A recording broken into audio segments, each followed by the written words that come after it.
Caitlin Morrison knew Sean was trying not to laugh, because he kept pressing his lips together and looking down at the table. The estate attorney had just placed a brass key ring in front of her. 3 keys hung from it, all spotted green around the edges. One was labeled Front. Another said Dome. The third had no label at all. Across the conference table, Sean received a clean white folder containing the transfer papers for one of Gabriel Morrison's liquid accounts. Melissa had an identical folder beside her handbag. Neither folder looked thick, but everyone in the room understood what they represented. Money that was already sitting somewhere safe. Money that didn't need a roof, electricity, insurance, or a person willing to climb a ladder. Caitlin got the keys. The attorney, Martin Bell, adjusted his glasses and continued reading in the careful voice of a man who knew a family argument was waiting for him to stop. To my great-niece, Caitlin Morrison, I leave the real property located at 218 Aurora Ridge Road, Dahlonega, Georgia, commonly known as Morrison Ridge Observatory, together with all fixtures, equipment, records, furnishings, tools, and other contents remaining on the property at the time of my death. Sean's chair gave a short squeak as he leaned back. There it is, he said, the family spaceship. Melissa turned toward him. Sean, what? That's what Granddad called it when we were little. No, you called it that. Martin waited. He had met families who shouted and families who whispered, and the whispering ones usually took longer. Caitlin touched the largest key with one finger. The metal was cold despite the warm room. Is that the whole clause? She asked. Martin looked at the page. For the observatory, yes. She thought there might be another sentence. Something about a repair fund, perhaps, or enough cash to cover the property taxes. Gabriel had been practical about machines. He kept spare fuses in labeled drawers and wrote the purchase date on extension cords. Leaving a damaged building without money to maintain it didn't feel like him. Are there accounts attached to the property? She asked. No, Martin said. Sean looked at the ceiling. Melissa gave him a warning glance, then faced Caitlin. There may be things inside you can sell. Her tone was gentle. That made it worse. Melissa used that tone when she wanted an unpleasant fact to sound like help. Martin turned to the next page. The liquid accounts named in the will passed to Sean Morrison and Melissa Morrison in the shares specified here. Household possessions from Mr. Morrison's residence have already been handled, according to the personal property list. Caitlin heard the words, but she watched Sean's hand settle on his folder. He didn't open it. He already knew what was in it. Melissa knew too. They had both met with Martin before that morning to verify account details and identification. Caitlin hadn't known that. She had been told only to attend the reading. She looked at Martin. They knew? They knew they were named as beneficiaries of certain accounts, he said. They did not receive the final documents until today. It was a precise answer. Caitlin understood what it avoided. Sean had spent the previous week telling everyone that Gabriel's affairs were probably a mess. He had complained about taking time away from work. He had asked Caitlin in the parking lot whether she thought there would be enough in the estate to justify all the paperwork. He had known there was cash coming. Sean saw the change in her face and lifted one hand. We weren't allowed to discuss details. You discussed the observatory. That wasn't a secret. Everybody knew he still owned it. Everybody knew it was closed, Melissa said. That's different. Martin slid a property sheet toward Caitlin. A photograph in the upper corner showed the observatory from the road. The white dome had turned gray. A dark strip of roofing material hung above the caretaker entrance. Weeds covered the gravel turnaround, and one section of gutter had dropped at an angle. Below the photograph was the county's public appraisal. $42,000. Sean finally laughed, though it came out as a cough. Sorry, he said. It's just strange seeing a number that high. Caitlin read the figure again. Why? Because nobody would pay that. You don't know that. I looked. The room went still. Melissa closed her eyes for half a second. Sean realized he had answered too quickly, but he wasn't embarrassed enough to take it back. You looked at what? Caitlin asked. Sales around the ridge, empty lots, damaged structures, basic stuff. Before today, I was curious.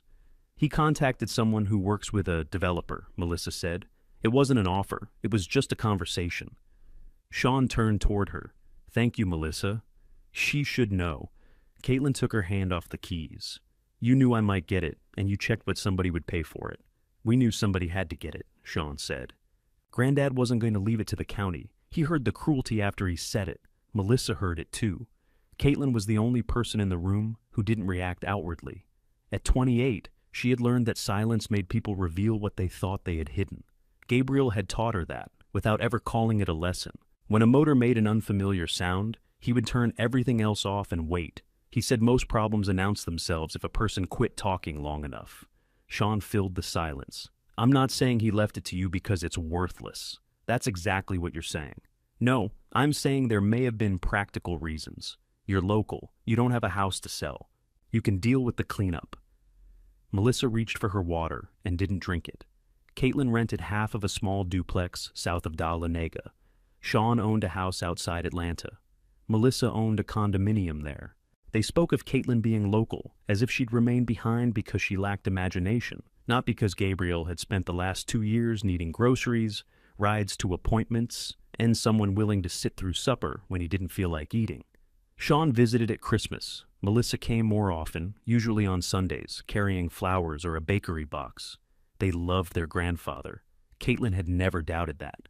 But they loved him from lives that had already been arranged. Gabriel had been Caitlin's great-uncle, her late grandmother's younger brother. When Caitlin's parents separated and then built new lives that rarely had room for her at the same time, Gabriel's kitchen became the one place where she didn't need to explain why she had arrived with an overnight bag. None of that was written in the will. Martin cleared his throat. There's an acceptance period. Caitlin does not have to take the property. Melissa leaned forward at once. That may be the sensible option. Sean's gaze dropped to his folder. What happens if I refuse it? Caitlin asked. The estate would follow the residue provision. The executor could arrange a sale if one is possible, or address another lawful disposal. And the cost would come from what's left? Initially, yes. Melissa placed both hands on the table. That's why you shouldn't decide out of emotion. If there are structural problems, environmental issues, unpaid service bills, any of that, they need to be identified. Accepting quietly might keep inspections from creating costs for everyone. Caitlin looked at her. Accepting quietly? I meant efficiently. No, you didn't. Melissa's cheeks colored. She wanted the meeting to remain polite because politeness was the part of family influence she understood best. Sean wanted it over because his share was settled. Caitlin wanted Gabriel to walk through the door and explain why he had put 3 old keys between her and 2 clean folders of money. Martin moved the property sheet closer to her. You're entitled to inspect before signing the final acceptance. Can they go inside? Not without your permission or the executor's authorization for estate business. Sean sat forward. It's still estate property. For the moment, Martin said. But the specific bequest gives Ms. Morrison the first decision. Until she makes it, access should be controlled. It was the first thing anyone had said that placed something in Caitlin's hands besides a burden. She picked up the keys. Sean's eyes followed them. Nobody's trying to get in. You already found a developer. I spoke to a person. That's not the same thing. What person? It doesn't matter unless you want to sell. I didn't say I wanted to sell. You haven't even seen the place lately. Neither had he. Melissa hadn't visited since the public programs ended. Caitlin had driven past the lower gate twice after Gabriel's funeral, but she hadn't gone up. The chain was always locked, and grief had made the road feel longer than it was. She remembered it before the damage. On summer evenings, cars lined both sides of the gravel drive. People carried folding chairs and red flashlights. Gabriel stood beneath the dome in an old blue work shirt, explaining that the telescope didn't make the stars closer. It gathered enough light for human eyes to notice what had already been there. 8 years earlier, when Caitlin was 20, the dome drive had jammed during a humid August week. Gabriel let her help remove the motor housing. They worked until nearly midnight, with a box fan pushing warm air around the room. She had expected him to take over each time her wrench slipped. He never did. When the repaired gears finally caught, the dome began turning with a low, steady hum. Gabriel stood beside her, grease on his wrist. Listen to that, he'd said. That's a place remembering its job. At the conference table, Sean tapped the property photograph. The dome took a hit in the storm. That roof section over the apartment is open. There may be mold. The power's probably off. You could spend everything you have and still end up with a building the county won't let you use. How do you know the roof is open? The developer's contact drove by. Caitlin stared at him. Sean sighed. It's visible from the road. The roof isn't visible from the lower road. Melissa turned to him. Did someone go through the gate? No. You just said they drove by, near it. I don't know exactly where they went. Caitlin put the keys into her bag. The small movement changed the room. Sean stopped talking. Melissa straightened the property sheet as if it belonged to her side of the table. Martin gave Caitlin a card. Call me after you inspect it. Don't sign anything anyone brings you. If you decide to accept, we'll record the transfer through the estate. Does the bequest really include everything inside? The wording is broad and ordinary. The observatory and its contents. Even if nobody inventoried it, the estate has a basic list from several years ago, but I wouldn't rely on it now. The building has been closed since the storm. Caitlin turned the card over. The back was blank. What's the unlabeled key for? Martin shook his head. I wasn't told. Sean stood and tucked his folder beneath his arm. It's probably for a cabinet full of dead batteries. Melissa stayed seated. Caitlin, we can go up together. Not today necessarily. We could arrange someone to look at the structure. Someone Sean knows, someone neutral. Is there one? Melissa didn't answer. Caitlin rose. She left the unsigned acceptance papers on the table, but took the photograph, the property sheet, and the keys. Sean looked relieved when she didn't challenge the cash accounts. He had prepared arguments about Gabriel's right to divide his estate as he wished. He hadn't prepared to admit that the principle felt fair, only because it favored him. Outside, the afternoon air was damp and warm. Dahlonaga's courthouse square was busy with people carrying shopping bags and paper cups. Caitlin stood beside her aging hatchback while Sean and Melissa crossed the lot together. Sean opened his car, then called back, "Don't go inside alone if the roof's unstable." It sounded like concern. Some part of it probably was. Melissa paused beside him. "Please call me before you agree to anything." "I haven't agreed to anything. That's what worries me." They drove away in separate cars, each carrying money Gabriel had made easy to receive. Caitlin sat behind the wheel and placed the brass keys in the cup holder. She had planned to return to work. She had 2 unanswered emails, a grocery bag in the back seat, and no shoes suitable for wet weeds. None of that seemed important now.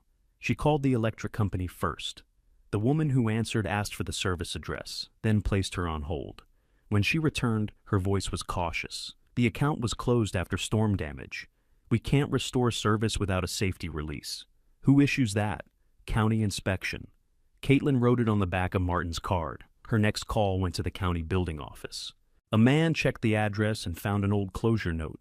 He told her exterior inspection requests could be made by an authorized estate representative or the named recipient of the property. "I'm the named recipient," she said. "Do you have access?" Caitlin looked at the keys. Yes. He offered an appointment the following morning. She accepted it before fear could turn practical. Then she drove north through town, past the grocery store and the last row of houses, toward Aurora Ridge Road. The pavement narrowed beneath thick summer trees. She found the lower gate where she remembered it, chained between 2 stone posts, stained dark by rain. The chain was newer than the lock. Caitlin got out. Weeds brushed her bare ankles. The first key didn't fit. The second went halfway in. The unlabeled key slid into the lock and turned. She pulled the chain free, pushed the gate open, and drove onto the abandoned road. The road climbed through waist-high grass and young pine branches that scraped both sides of the car. Gravel popped beneath the tires. Twice Caitlin had to stop and pull fallen limbs aside.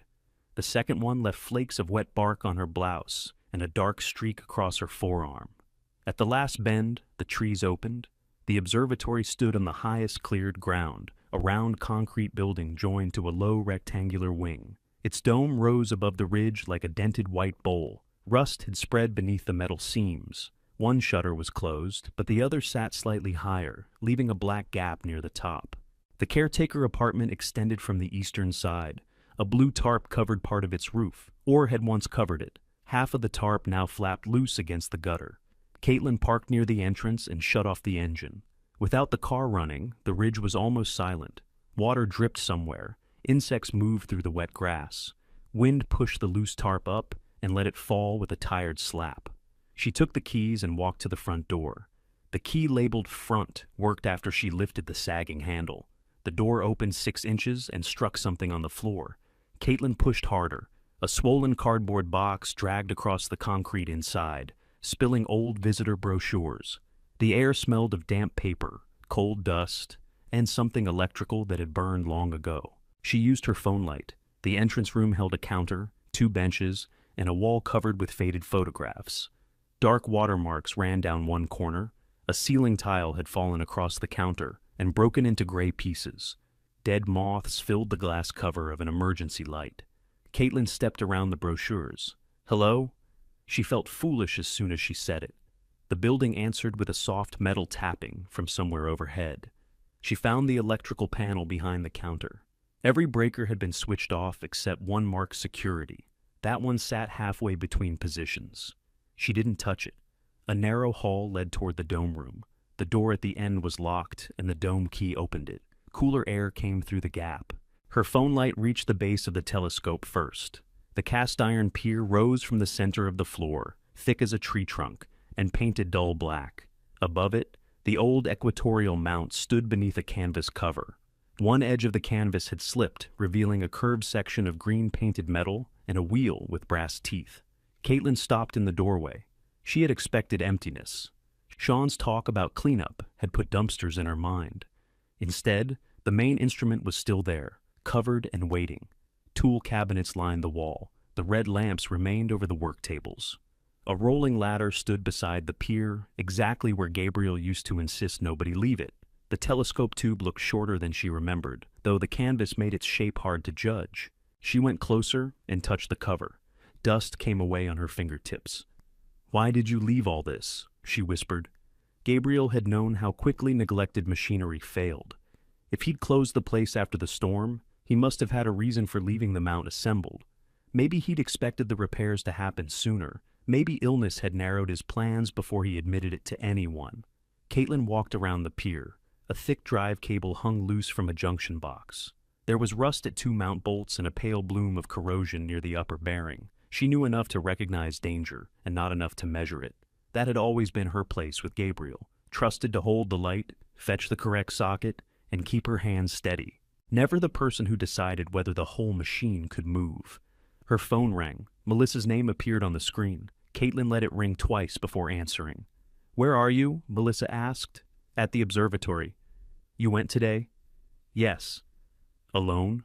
Caitlin looked up at the canvas-covered instrument. "You sound like Sean." "I'm asking because the building's been closed for 2 years." I opened the door. "It didn't fall on me. That's not funny. It wasn't a joke." Melissa lowered her voice. "What's inside?" There it was. Concern first, then the question she had called to ask.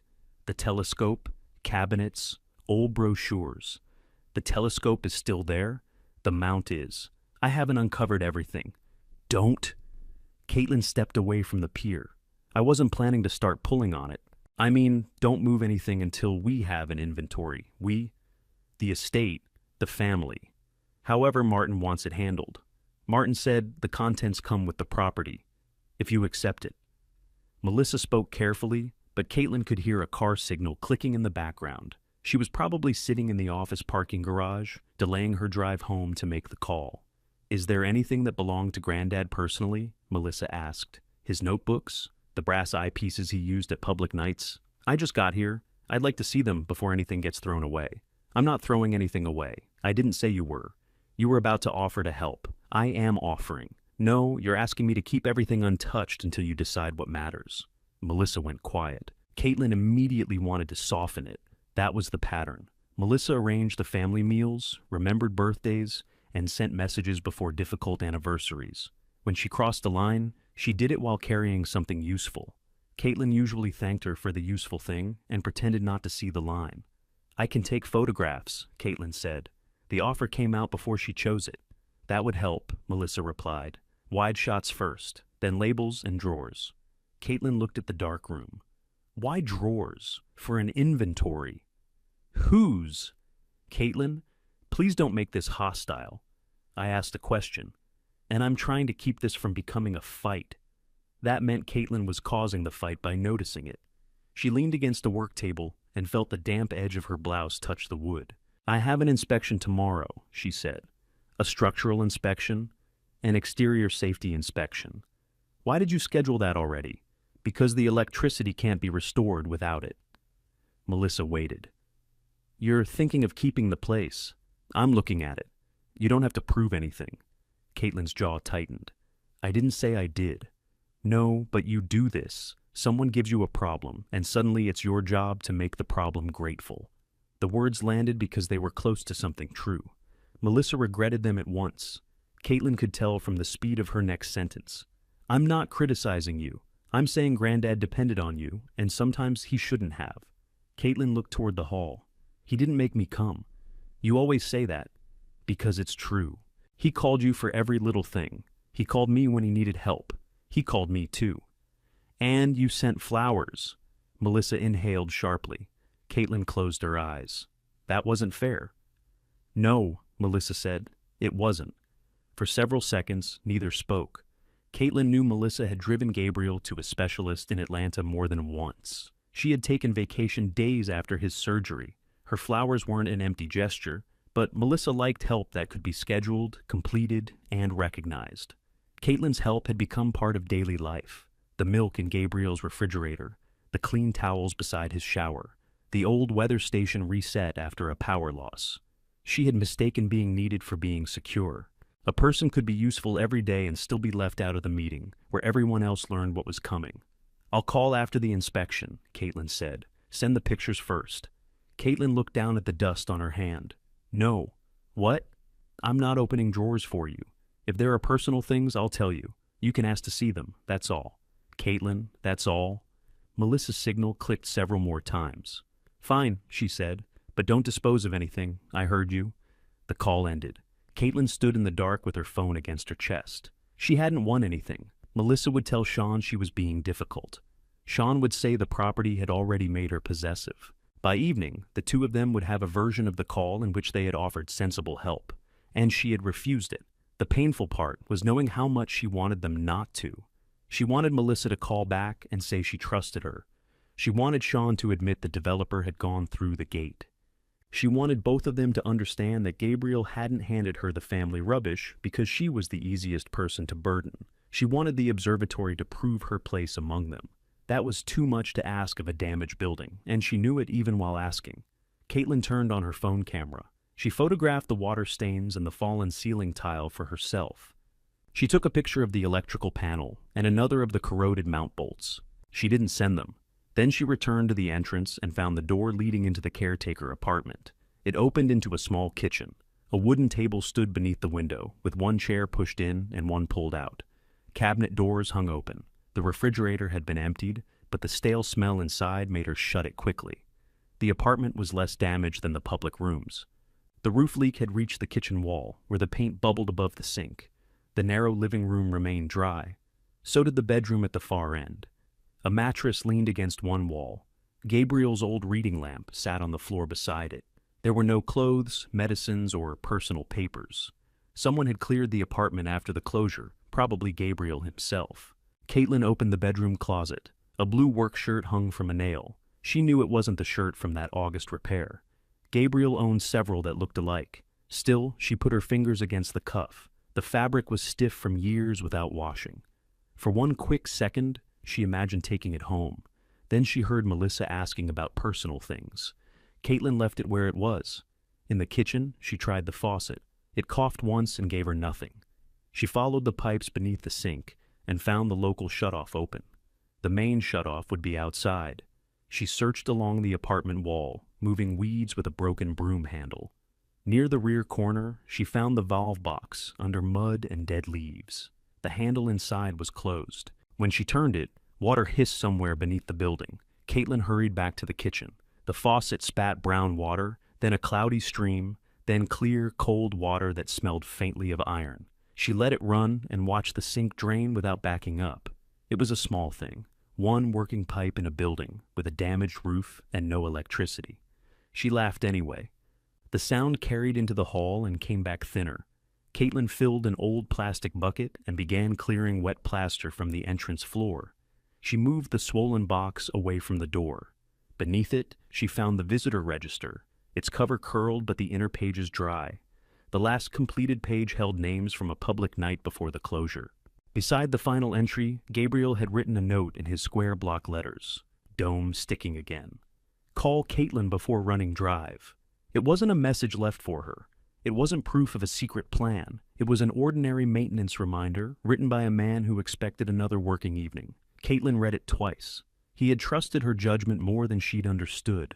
Not enough to explain the will, perhaps. Not enough to spare her the cost. But when the dome had needed someone, her name was the one he wrote. She closed the register and placed it on the dry counter. By sunset, the front door opened without scraping. The brochures were stacked off the floor, and the worst plaster sat in the bucket. Caitlin locked the dome room, then carried the blue work shirt from the bedroom and draped it over the chair near the kitchen door. She wasn't taking it away. She simply wanted something of Gabriel's in the room while she worked. Before leaving, she turned off the faucet and listened. No dripping came from beneath the sink. No pipe knocked in the wall. The old plumbing held.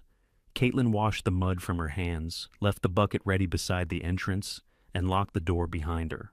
At the gate, she fastened the chain with the newer lock, slipped its unlabeled key onto her own ring, and put the other 2 keys in her pocket for the morning. The county truck was already waiting when she arrived the next morning. A man in a reflective vest stood beside the gate with a clipboard tucked under one arm.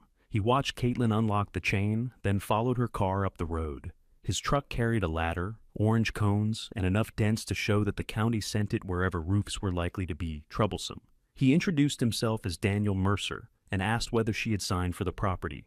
"Not yet," Caitlin said. "The estate attorney said I could inspect first. That's better than signing first and inspecting never." He took photographs before entering. Caitlin walked beside him while he checked the apartment roof, the public entrance, the foundation, and the rusted fasteners around the dome. He didn't say much. He tapped concrete with the handle of a screwdriver and pressed a moisture meter against the outer wall. At the loose tarp, he climbed halfway up his ladder and came down with a strip of roofing felt stuck to one glove. "When was this covered?" he asked. "I don't know. The storm was 2 years ago. This tarp hasn't been holding for 2 years. So the roof's been open? Not the whole time. See the lighter screws along that batten? Somebody tried to secure it again. Could have been last winter. Could have been this spring." Caitlin looked at the blue material snapping over the gutter. Gabriel hadn't been well enough to climb a roof during either season. Is there a repair record? Not with us. Could have been a neighbor or somebody hired privately. There were no close neighbors. The ridge was surrounded by woods and former pasture. She wrote the question on Martin's card beneath the electrical note. Daniel went into the apartment next. He tested the floor near the kitchen wall and inspected the ceiling with a flashlight. "This section has to come out," he said. "Wet insulation too. If you dry it now, you may save the framing." "May?" "I don't make promises about wood I can't see." He found no standing water beneath the building. The foundation showed one old crack, but no recent movement. In the main room, he examined the dome supports and asked Caitlin to keep away from the upper walkway until someone checked the corroded rail brackets. "What about the telescope?" she asked. "That's equipment. I'm looking at whether the building can safely hold people. Can it? Limited access? Yes. Public use? No." Caitlin followed him outside. "Sean said it might not be usable at all." "I don't know Sean. My cousin. He talked to someone about the property." Daniel looked at his clipboard instead of her. "I can tell you what I see. I see a closed building that's been taking water. I don't see a collapsed building. It was not reassurance." He wasn't offering any. Still, the difference mattered. "Could it be repaired?" she asked. "Most things can. The question is whether the owner does the work before weather does more." He returned to the truck and printed a sheet from a small machine mounted near the dashboard. The paper came out warm and curled. "I'm issuing a safety notice," he said. "You'll need to stabilize the roof edge, remove the wet interior material, secure the upper walkway, and have the electrical system checked before service is restored. How long do I have?" 60 days. Caitlin looked at the list. "And if I don't?" "The county can restrict all entry and begin a nuisance property process. That doesn't happen on day 61 if you're making documented progress, but don't treat the date as decorative. Can I stay in the apartment while I work?" "Not until the roof is closed and a licensed electrician clears the basic circuits. After that, only if the sleeping area stays separated from the work zone." She had not admitted, even to herself, that she was considering moving in. Hearing the restriction made the idea solid. Daniel pointed to the bottom of the page. "Sign here to acknowledge receipt. This is not acceptance of ownership." Caitlin signed. He gave her a copy and placed the other on his clipboard. "Call when the first 3 items are done. Take pictures before you cover damaged areas. People remember repairs differently once money gets involved. She thought of Sean's developer and the fresh screws in the roof batten. Has anyone else asked the county about this address? Daniel considered the question. There was a general records request last week. Public appraisal, zoning, access, closure notes. Who made it? The name will be in the request file. You can ask at the office. Was it Sean Morrison? I don't remember. That meant either he truly didn't remember or he didn't intend to conduct family business beside a county truck. Caitlin thanked him and watched him descend the road. The inspection had worked. She had wanted to know whether the observatory was dying or merely neglected. It was neglected. Now it had a deadline. Inside, she set the notice on the dry counter beside the visitor register. 60 days seemed generous until she counted the things she didn't have. She had no roofing tools, no electrical license, no safe way to inspect the dome rail, and no idea whether the telescope mount could remain beneath a leaking shutter. She did have savings, not much, but enough for a deposit on repairs if she stopped pretending the money was reserved for a future that had never taken shape. Caitlin called Martin. I want to accept the property, she said. He paused. You inspected it?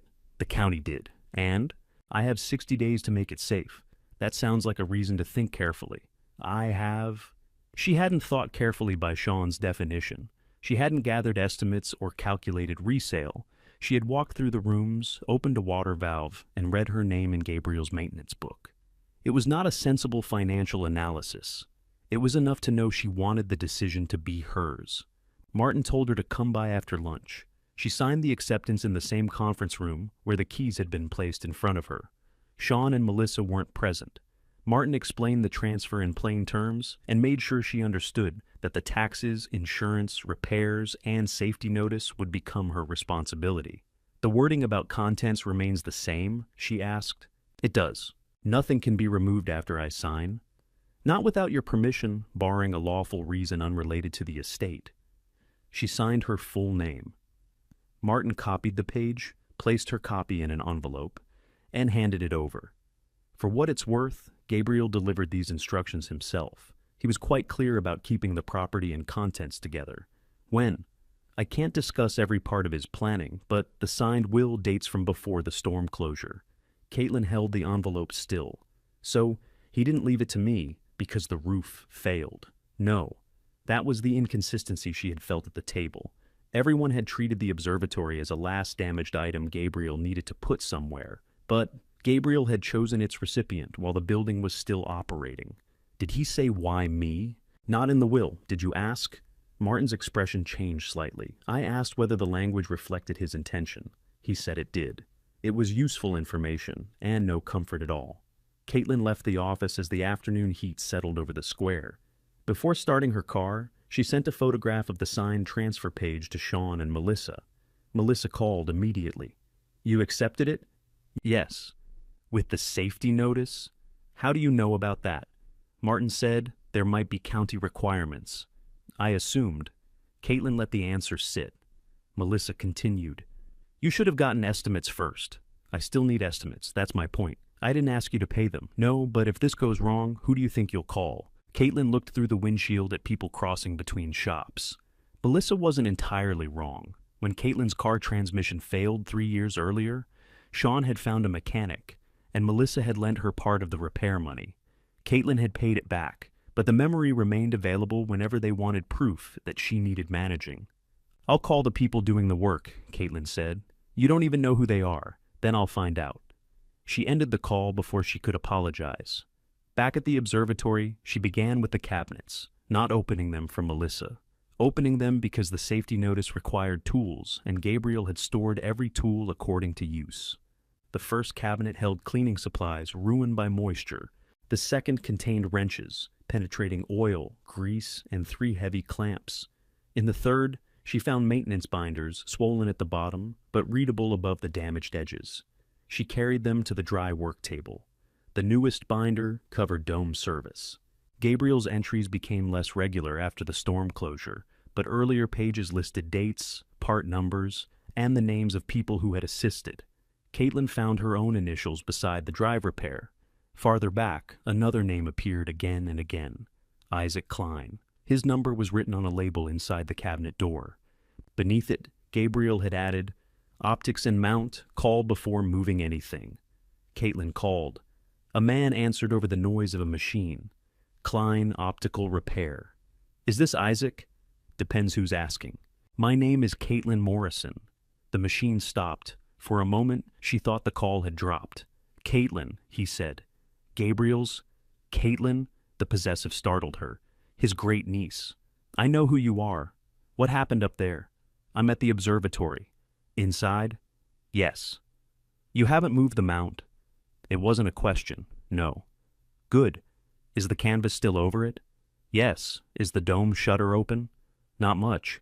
There's a gap." He asked her to describe the corrosion near the bearing. She did.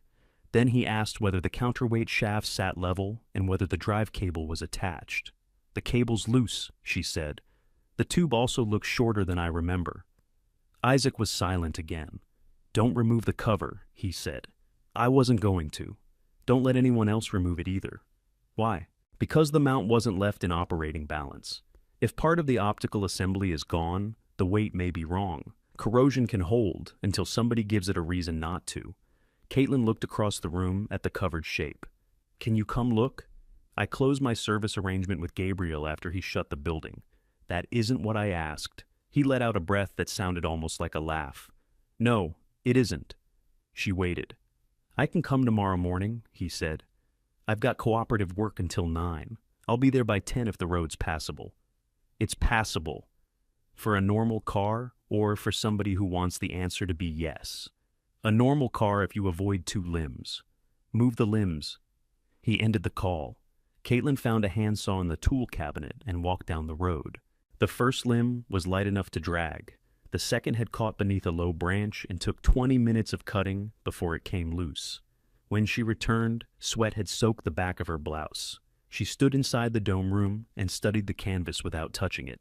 The building had been repairable before the storm. Gabriel had chosen her before the damage. Someone had tried to secure the roof later, and Isaac had recognized her name before she explained anything. Caitlin locked the room, then taped Daniel's safety list to the entrance counter where she would see it each morning. At the top, above the county print, she wrote the date 60 days away. Beneath the final requirement, she added one line of her own. "Ask Isaac what's missing." Isaac arrived at 9:40 the next morning in a white van with one rear door a different color from the other. He had thick gray hair, a narrow face, and work glasses hanging from a cord around his neck. He stepped out wearing clean boots and carrying a metal case. Before greeting Caitlin, he looked at the observatory roof, the dome shutter, and the cleared road behind him. "You move both limbs," he said.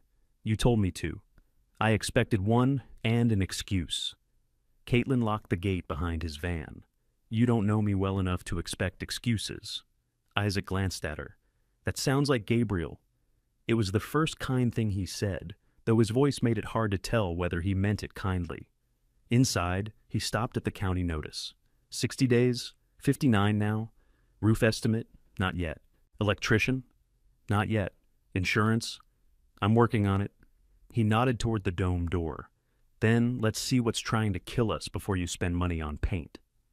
Caitlin unlocked the room. Isaac stood in the doorway without moving. His attention went first to the shutter gap, then the mount, then the loose cable near the pier. He placed his case on the floor and put on the work glasses. "Who's been in here?" he asked. "No one since I took possession." "Not that I know of. I mean, after Gabriel closed. I don't know." He pointed to a line in the dust beside the work table. Something heavy was dragged there. The mark ended near a cabinet. Caitlin hadn't noticed it. It could have been made before the closure, or during whatever cleanup had emptied the apartment. Isaac didn't guess. He walked around the mount and crouched beside the pier. He examined the rusted bolts with a small light, then held a mirror beneath the lower bearing. "Don't come under this side," he said. Caitlin moved away. "Is it going to fall?" "Not while we're standing still. That isn't very comforting. It isn't meant to be."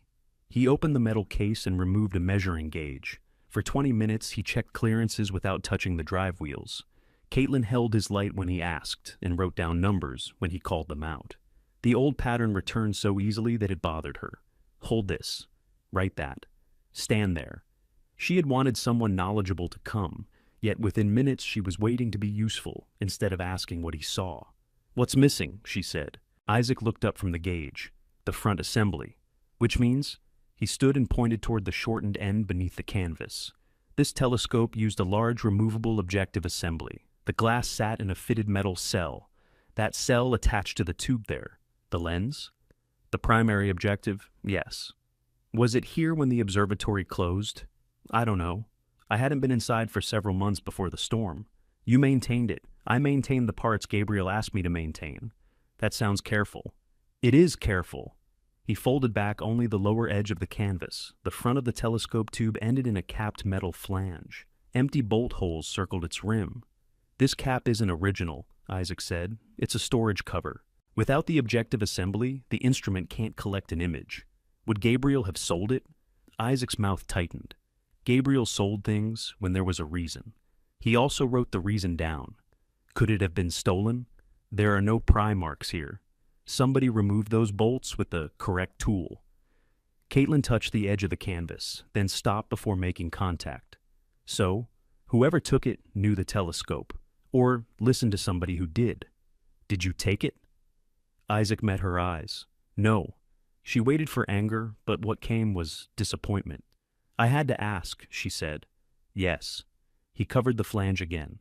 And I had to answer. Caitlin looked toward the cabinets. There are maintenance binders. I'll check them after the mount is secure. You think something in the records might say where the assembly went?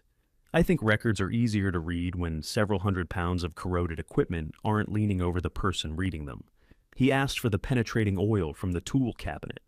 Caitlin handed it to him, then kept hold of the can. What do we need to make this safe? Isaac's expression shifted. He had expected her to ask what the missing glass was worth. People usually did when they heard the size of a telescope lens. Instead, she wanted to know how to keep the mount standing. 2 temporary steel braces, he said. A support collar around the upper pier, fabricated to fit. We stop the counterweight arm from moving. Then we test each anchor. How much? If my cooperative makes the braces, material, and shop time, perhaps $1,500. Perhaps, if the upper bearing has seized off center, more. Caitlin released the oil.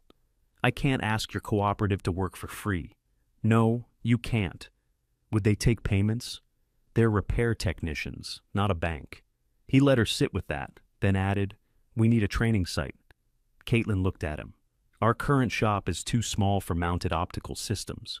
We teach working adults who already repair instruments, cameras, medical equipment, survey tools. They need supervised experience with large assemblies. Gabriel used to let us work here on quiet weekdays. I didn't know that. He didn't advertise every useful thing he did. What are you proposing? Access for training after the building is safe. In return, the cooperative can reduce labor charges on the mount. Materials still cost what they cost. Caitlin pictured unfamiliar people carrying equipment through Gabriel's rooms. Her first instinct was to protect the place by keeping everyone out. Her second was to remember that the observatory had been built for people to enter. How much access? We discuss that before I bring anyone. In writing. Isaac gave a brief nod. Good, and nobody removes anything. Also good. Melissa will hate it. I don't know Melissa. You're better off. Isaac almost smiled. That doesn't sound like Gabriel. No, Caitlin said. That one's mine. They spent the next hour trying to reduce the immediate risk without moving the mount. Isaac checked the counterweight restraint and found the old locking pin frozen in place. Caitlin cleaned around it with a small brass brush. When the corrosion loosened, Isaac worked the pin inward a fraction at a time. It seated with a hard metallic click. He stepped back. That's one problem made smaller. The tiny success warmed her more than it should have. The mount still needed braces. The roof still leaked. The objective assembly was still gone, but the counterweight could no longer swing freely if the drive released. Isaac let her mark the completed restraint check in the binder. Gabriel always made me initial repairs, she said. He made everyone initial repairs. I thought it meant he trusted me. It meant he trusted you enough to know whose door to knock on if it failed. Caitlin laughed. That sounds more like him. They went to the dome controls. With no electricity, Isaac disengaged the drive and showed her how to use the manual chain. The dome resisted after a few inches. Stop, he said. Caitlin released the chain. He climbed 2 steps on the rolling ladder, keeping below the restricted walkway. His light found a section of track with rust and grit packed around one wheel. "We can't turn the dome until that's cleaned," he said. "But we may be able to lower the shutter enough to block direct rain."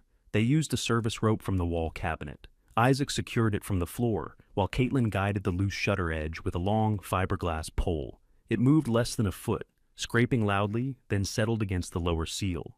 The black gap above them narrowed to a thin line. Caitlin looked up. "Does that count as stabilizing the roof?" "No." "Does it count as progress?" "Yes." The dome room became noticeably darker. For the first time since she arrived, the instrument was not sitting beneath an open strip of sky. Isaac checked the shutter twice, then packed the rope. Near the pier, the loose drive cable caught beneath his case. He lifted the case, but the cable didn't rise with it. "Wait," he said. Caitlin brought the light. The cable disappeared through a round opening in the side of the pier. Isaac pulled gently. It moved several inches, then stopped. Something knocked inside the cast iron. Not a scrape, a hollow metal knock. Isaac pulled once more. The same sound came from lower down, behind a section of black paint. Caitlin crouched. "Is there a conduit loose inside?" "There shouldn't be." He ran his hand over the pier. Most of the cast iron felt rough beneath layers of paint. One rectangular area felt smoother. Its edges had been filled and painted until they nearly disappeared. Isaac wiped dust away with a cloth. A fine seam appeared around the rectangle. "Was that always there?" Caitlin asked. "Not that I remember." He held the light sideways. 4 painted screw heads emerged, one near each corner. At the lower edge, almost hidden behind the cable opening, sat a small round lock. Caitlin's pulse quickened. "A service panel?" "Maybe." "You don't know?" The original pier drawings showed an access hatch on the opposite side. It was welded shut during installation. "This isn't that hatch." She touched one painted screw head. "Could Gabriel have added it?" "He could have. I didn't." "Can we open it?" Isaac put his hand between hers and the panel. "Not now. It's 4 screws and a lock. It's beneath the mount." So cutting or forcing anything can send vibration through the pier. We don't know what's attached behind that plate. We don't know whether the cable is supporting something, caught on something, or simply looped around a bracket. And we already know the upper assembly isn't stable. Caitlin sat back on her heels. The panel was low enough that she could have missed it for weeks. Without the seized cable, she might never have heard the hollow space behind it. "Do you have a key?" she asked. "No." Would Gabriel? Probably. The apartment was cleared. Then he may have carried it, hidden it, or thrown it in a coffee tin with 40 keys nobody could identify. Caitlin thought of the brass ring from Martin. All 3 keys had found their locks. None was small enough for this one. Isaac photographed the plate and measured its edges. Then he wrapped a bright strip of cloth around the loose cable so nobody would pull it by accident. "We brace the mount first," he said. "How soon can you make the supports?" "If the cooperative agrees, 3 working days. And if they don't, you hire a fabricator and wait." Caitlin stood. What would make them agree? A real training arrangement, not a favor that disappears once your emergency is over. The request changed the shape of the problem. Saving the observatory would require allowing it to become useful to people she didn't yet know. Gabriel's property was hers now, but ownership had not made her capable of keeping it alone. "I need to see your cooperative," she said. Isaac closed his case. "Tomorrow evening?" "I work tomorrow evening, then come after work. We stay late on Thursdays." He gave her the address and wrote a list of measurements he needed permission to take from the pier. Caitlin signed beneath them, authorizing inspection and fabrication only. It felt overly formal until she remembered Melissa's request for drawers and Sean's developer contact. At the entrance, Isaac stopped beside the county notice. "Don't tell your cousins about the panel yet." "Why not?" "Because we don't know what it is. That's why I'd tell them." "And what happens next?" Caitlin knew. Sean would want it opened immediately or declared meaningless. Melissa would insist on being present and call it family transparency. Both would behave as though uncertainty gave them access. "I wait until the mount is safe," she said. Isaac nodded. "That's your first correct decision today." "What were the incorrect ones?" "Standing beneath the shutter with that pole. You told me where to stand. And you listened without asking what would happen if the rope failed." Caitlin followed him outside. "You're a difficult person, I've been told." His van reached the lower bend, then stopped. Another vehicle was coming up the narrow road. A dark sport utility vehicle appeared between the trees and pulled aside just far enough to let Isaac pass. Sean was driving. A man Caitlin had never seen sat beside him, holding a tablet against the dashboard. Sean looked from Isaac's van to the observatory, then to the newly lowered dome shutter. He parked without asking and stepped out. "I thought you were only inspecting," he said. Caitlin slipped the dome keys into her pocket and locked the entrance behind her. "I finished inspecting," she said. "Now I'm repairing it." Sean looked toward the man beside his vehicle. "This is Caleb. He works with North Crest Development." Caleb raised one hand. He was dressed for an office, not a wet hillside. Red clay had already marked the edges of his polished shoes. Caitlin stayed between them and the locked door. "You brought him onto my property." "I brought him up the road." "The road ends on my property." Sean's face tightened. "Can we have one conversation without you treating every sentence like a trap?" Caleb shifted the tablet beneath his arm. "I can wait in the car." "That's probably best," Caitlin said. Sean gave him an embarrassed smile. Caleb returned to the vehicle without argument. He had expected an awkward family meeting, not a chance to force entry. Once inside, he began wiping mud from his shoes with a tissue. Sean lowered his voice. "You didn't need to do that. You didn't need to bring him. I'm trying to give you an option. You had an option ready before I received the keys. I knew the property was going to be a problem for somebody. So, you chose who would profit from the problem." Sean looked past her at the dome. The lowered shutter bothered him. It showed that somebody had done more than look around. Who was in the van? Isaac Klein. He maintained the telescope with Gabriel. Why was he here? To inspect the mount. Is it valuable? Caitlin almost laughed. Sean heard himself and tried again. "I mean, is it salvageable? He doesn't know yet. What did he inspect?" "The equipment." "All of it?" "No." She didn't mention the plate. Isaac was right. Sean would turn the uncertainty into a claim before she finished explaining what they had found. Sean walked a few steps toward the corner of the apartment. He looked up at the tarp and fresh marks from Daniel's ladder. "Caleb's company will offer $38,000, he said. "As is. No repair requirement. They'll cover the ordinary closing costs." The offer was $4,000 below the public appraisal. It was also more money than Caitlin had ever held at one time. What do they want to build? Cabins, probably. Maybe 3 high-end rentals. On this road, they'd improve the road and tear down the observatory. They haven't decided. Then why bring a developer before I ask to sell? Because you have 59 days now, don't you? Caitlin looked at him. Sean lifted both hands. Martin told Melissa there was a county deadline. She told me. Martin shouldn't have told her. He didn't give details. Melissa guessed, and you confirmed it. The call in the parking lot came back to Caitlin. Melissa had asked questions until Caitlin supplied the answer she wanted. Caitlin had done it because some part of her still believed family cooperation meant explaining herself on demand. Sean saw that she had understood. $38,000 gets you out clean, he said. You don't spend your savings. You don't take on a building you can't use. If you wait until the county restricts access, the offer drops. Did Caleb say that? That's how these things work. Did he say it? Sean glanced toward the vehicle. We discussed risk. Caitlin walked past him and stopped at the passenger window. Caleb lowered it. Is the offer conditional on access? She asked. I'd need a basic site review before submitting anything formal. What kind of review? Exterior measurements, utility location, photographs, slope access. Did you come here before today? Caleb looked at Sean, then back at her. I drove to the upper turnaround last week. The gate wasn't secured. It was locked. The chain was looped. I didn't cut anything. The newer chain and lock had been installed after his visit. He had likely driven up while the old lock hung loose, or while someone handling the estate had left the gate unsecured. There was no break-in to uncover. There was only Sean arranging access to a property he expected someone else to receive. Did you fasten the tarp? She asked. No. I didn't enter the building or climb anything. Did you send anyone else?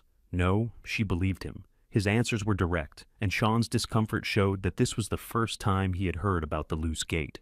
Thank you, Caitlin said. I'm not selling. Caleb nodded once. If that changes, the offer may not. It won't change today. He raised the window. Sean followed her back toward the entrance. You could have said no without interrogating him. I needed to know who'd been here. He told you. After I asked, he also gave you an offer. You gave me an amount. There's no written offer. Sean rubbed his forehead. Fine, let him do the site review and he'll put it in writing. No, you just complained it wasn't written. I don't need a better version of something I don't want. For a moment, Sean looked more hurt than angry. He had spent years being the relative who understood money, forms, contractors, and decisions. Caitlin had used his advice before. Refusing him now felt, to Sean, like refusing his place in the family. You're making this personal, he said. You brought a buyer here before I owned it, to protect what value was left. For whom? He didn't answer. Caitlin opened his car door on the driver's side and waited. Sean stared at her, then got in. Call me when the first repair quote arrives. Why? Because that's when this stops feeling noble. He drove away with Caleb beside him. Caitlin remained on the turnaround until the sound of the vehicle disappeared. She had refused the offer. The property was still hers. Nothing had been taken. Yet retreat had just become more expensive.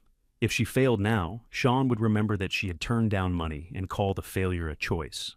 That evening, Caitlin worked 4 hours at a tasting room near the square. She had picked up the extra shifts after receiving the county notice. The manager needed someone to clear tables, wash glasses, and close the register after tour groups left. It wasn't difficult work, but standing on the concrete floor made her legs ache before she reached Isaac's cooperative. The address led to a metal workshop behind an appliance repair business. Light showed beneath the rolling door. Inside, Isaac stood at a steel table with 2 cooperative members, both adults wearing magnifying visors. One was repairing the focus control from a survey instrument. The other was cleaning adhesive from a camera mount. Isaac looked at the clock. You said after work. It is after work.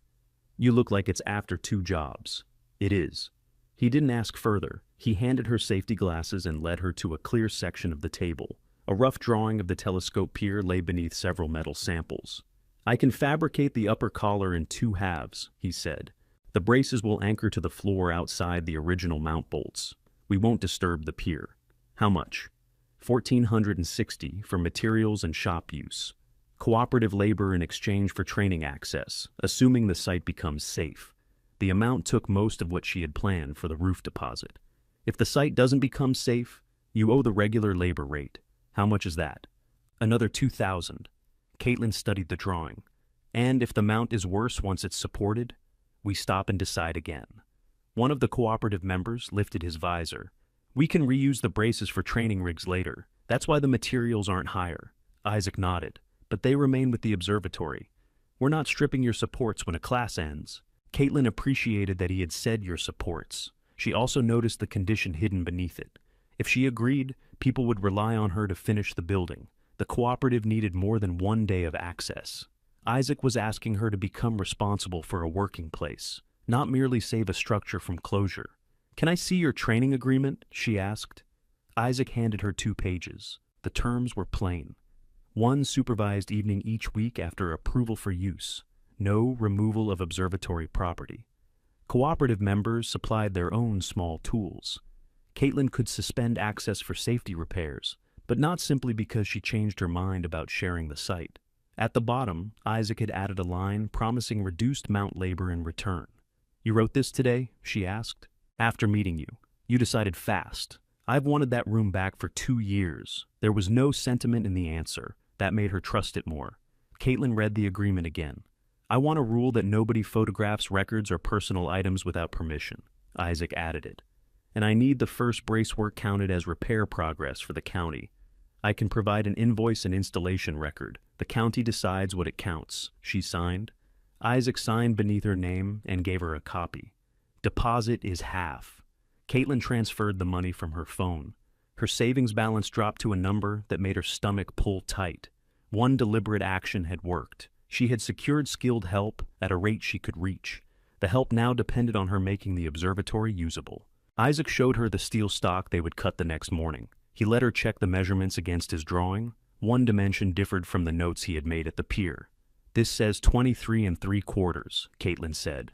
Your field note says 23 5/8. Isaac took both pages and checked them. You're right.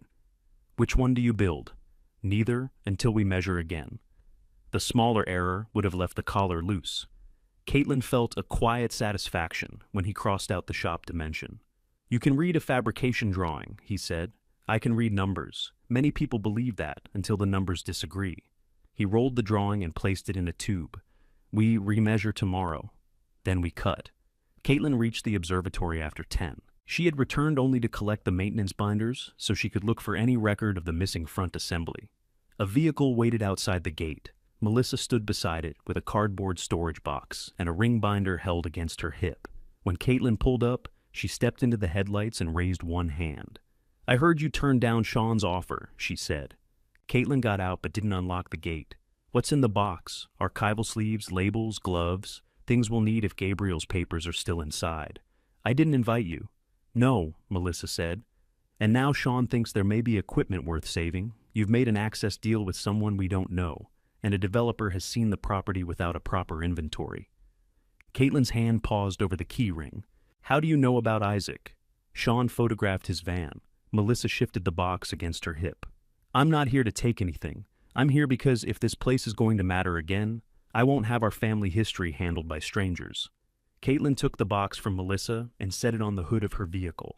You can come inside Saturday morning, she said, for 2 hours. I'll be with you, and nothing leaves. Melissa blinked. You're giving me visiting hours?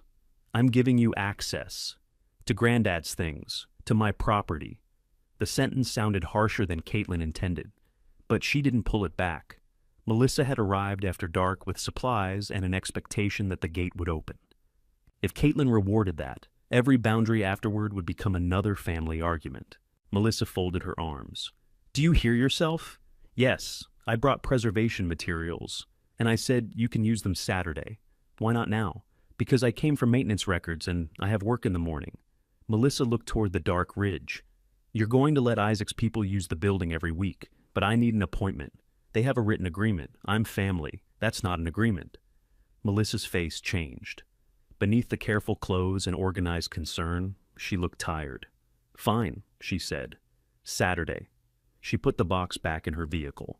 But if you find Granddad's personal papers before then, call me. I will. Before you call Isaac. If they're personal, yes.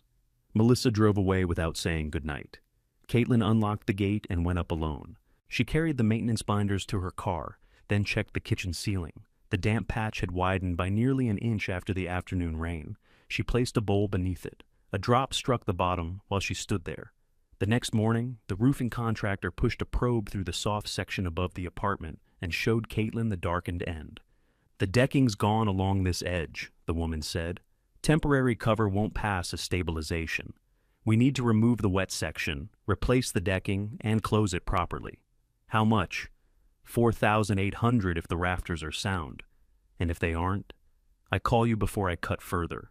Caitlin looked at the estimate. How soon? I can start tomorrow. After that, I'm booked for 3 weeks. The county had given Caitlin time, but everyone capable of helping seemed to have less. She approved the work and paid the material deposit. By noon the next day, the blue tarp lay folded on the grass. The contractor removed a strip of ruined roof and found 2 damaged rafter ends. Caitlin stood below while the woman showed her photographs on a phone. Another $900, she said. Otherwise, I close new wood over rot, and you pay twice later. Caitlin transferred the money. Her savings fell below 1 month of ordinary expenses. She worked that evening at the tasting room with roofing dust still in her hair. A group stayed 20 minutes past closing. 1 glass broke beneath a table, and Caitlin knelt with a dustpan while they finished discussing where to have dessert. At home, she opened her banking application and moved the last of her emergency money into checking. The duplex rent would be due in 12 days, so would the observatory insurance payment. Caitlin wrote both amounts on paper. The numbers didn't fit until she removed the rent. The following morning, she gave notice on the duplex. Her landlord reminded her that she would lose part of the security deposit for leaving early. Caitlin knew. She signed anyway. By Friday afternoon, the apartment roof was closed. New shingles covered the repaired section in a dark rectangle that didn't match the faded ones around it. The electrician cleared the apartment circuit, the entrance lights, and 3 red service lamps in the dome room. Everything else remained locked off until further repairs. Daniel returned, reviewed the photographs, and marked the roof and wet material removal as completed. He approved temporary occupancy in the caretaker apartment after Caitlin separated the kitchen repair area with heavy plastic. You're moving in? He asked. I can't pay rent in two places. He looked at the patched roof, then at the remaining items on the safety notice. Keep the exit clear, and don't mistake electricity in 4 rooms for a finished electrical system. I won't. That evening, Caitlin carried in 2 suitcases, a folding chair, clean sheets, and a lamp. She had no bed frame, so she lowered the dry mattress onto the bedroom floor. Gabriel's blue shirt still hung over the kitchen chair. When darkness came, she switched on the entrance lights. 2 yellow fixtures glowed beneath the overhang. The red service lamps lit the dome room from within, faint but visible through the shutter seam. From the lower road, the observatory no longer looked deserted. Caitlin stood outside and watched the light settle across the gravel. Her phone rang. Isaac had finished rechecking the pier measurements. The corrected collar pieces were ready for a dry fit, but he needed 1 more day before bringing them up. I went through the mount binder, Caitlin said. There's no note about removing the front assembly. Bring it tomorrow. I have Melissa coming in the morning. Then keep the mount room locked. She knows there may be equipment worth saving. That's different from knowing what's absent. Caitlin heard tires on the lower road. I have to go. She ended the call and walked toward the turnaround. A silver sedan came through the open gate and stopped beside the newly stacked roofing scraps. A woman stepped out. She wore a navy jacket over a pale blouse and carried no bag. Her silver hair was cut short, and she looked at the dome with the expression of someone seeing a familiar face awake after a long illness. I'm sorry to arrive without calling, she said. Are you Caitlin Morrison? Yes, I'm Lori Hardy. I worked with Gabriel through the North Georgia University Foundation. Caitlin recognized the name from old program flyers. How did you know I was here? I saw the lights from the Valley Road last night. Then Melissa called my office this morning. That answered one question and opened another. What did Melissa ask? Whether the foundation had records of property stored here. Did she say why? She said you were reopening the building and needed an inventory. Caitlin looked toward the lit entrance. I didn't ask her to call you. I suspected that. Lori glanced at the repaired roof. May I come inside? Caitlin almost said that Saturday access was already becoming crowded. Instead, she asked, what do you want to see? The public room and the dome, if it's safe. I want to know whether Gabriel's instrument is still here. The wording caught Caitlin. Why wouldn't it be? After the break-in attempt, he became very careful. What break-in? Lori's gaze returned to her. You don't know. No. It was 4 years ago. Someone damaged the lower gate and tried the observatory door. They didn't get inside, as far as Gabriel could tell. He stopped the public nights for several weeks while he changed locks and reviewed storage. The newer chain suddenly had a history. It might have replaced one damaged then, not anything connected to Caleb's visit. What was he protecting? Caitlin asked. The telescope was the main concern. Did he remove part of it? Lori studied her face. Why are you asking that? Caitlin didn't answer immediately. Lori knew something, but not enough to arrive asking about the missing assembly. Isaac had warned her against turning uncertainty into family news. Lori wasn't family, yet Melissa had already pulled her toward the conflict. The tube is capped, Caitlin said. Isaac says the objective assembly isn't attached. Lori looked toward the dome door. I saw Gabriel pack a large optical case after the attempted break-in, she said. He wouldn't tell me where it was going. Did it contain the objective? I never saw inside. Did he remove it from the observatory? I saw the case here. That's all I can say honestly. The answer was incomplete, but its scale was larger than Caitlin expected. A missing part could have been sold, discarded, or removed during closure. A packed optical case after an attempted break-in meant Gabriel had made a deliberate choice. Come in, Caitlin said. She showed Lori the public room first. Lori touched the edge of the old counter and found a foundation sticker beneath the fallen ceiling dust. We ran monthly programs here for almost 20 years, she said. University groups, adult education, public nights. Gabriel closed because the storm damaged the dome and roof, not because the telescope had stopped being useful. Sean says the building's worth less than the appraisal. Sean called me too. When? What did you tell him? That we never owned the property or instrument. Caitlin waited. I also told him we might be interested if the observatory became operational again, Lori said. The sentence made the room feel different. Interested how? I don't know yet. The foundation pays for programs, not memories. I would need a working instrument, a safe site, and someone accountable for operations. Would you work with me? I came to find out. Lori wasn't offering rescue. She was measuring whether Caitlin could hold up her side of a future arrangement. Caitlin unlocked the dome room. The red lamps threw low light across the covered mount. Lori stopped near the door and did not approach until Caitlin told her where it was safe to stand. That front section was still attached the last time I ran a program here, Lori said. Before the break-in? Yes. Did you see it afterward? I don't remember. The case is what I remember. Gabriel was wrapping it in moving blankets. He made me wait outside the dome room while he finished. Was Isaac here? No. Did Gabriel say who the case was for? No. He said, I know who can keep it where it belongs. I thought he meant himself. Caitlin looked at the cast iron pier. The cable with Isaac's bright cloth hung beside it. She didn't mention the hidden plate. The next morning, Melissa arrived precisely at 9 with her storage box. Lori's car was gone, but she had left a foundation card on the counter. Melissa saw it. You let Lori in? She came because you called her. I thought she might help identify program records. She knew about a break-in. Did you? Melissa set down the box. No. Sean called her too. That surprised her. About what? Whether the foundation had a claim. Melissa looked away. He's trying to understand the risks. He's trying to understand the value. Caitlin led her to the cabinets. They spent 2 hours separating personal papers from equipment records. Melissa worked carefully. She labeled sleeves and never tried to remove one, though she read every visible name. Near the bottom of the mount cabinet, Caitlin found a thin service log stuck to the swollen back panel. Isaac arrived while she was drying its pages beneath a fan. He read the last entries at the counter. Here, he said. The log listed the objective as removable for coating inspection and seasonal storage. Each earlier removal had a matching return date. The final inspection entry recorded its serial number and condition. No later line recorded a sale, disposal, transfer, or return to the tube. Melissa leaned over the counter. What does that mean? It means Gabriel removed the working heart of the telescope, Isaac said. And the records never say it left the observatory.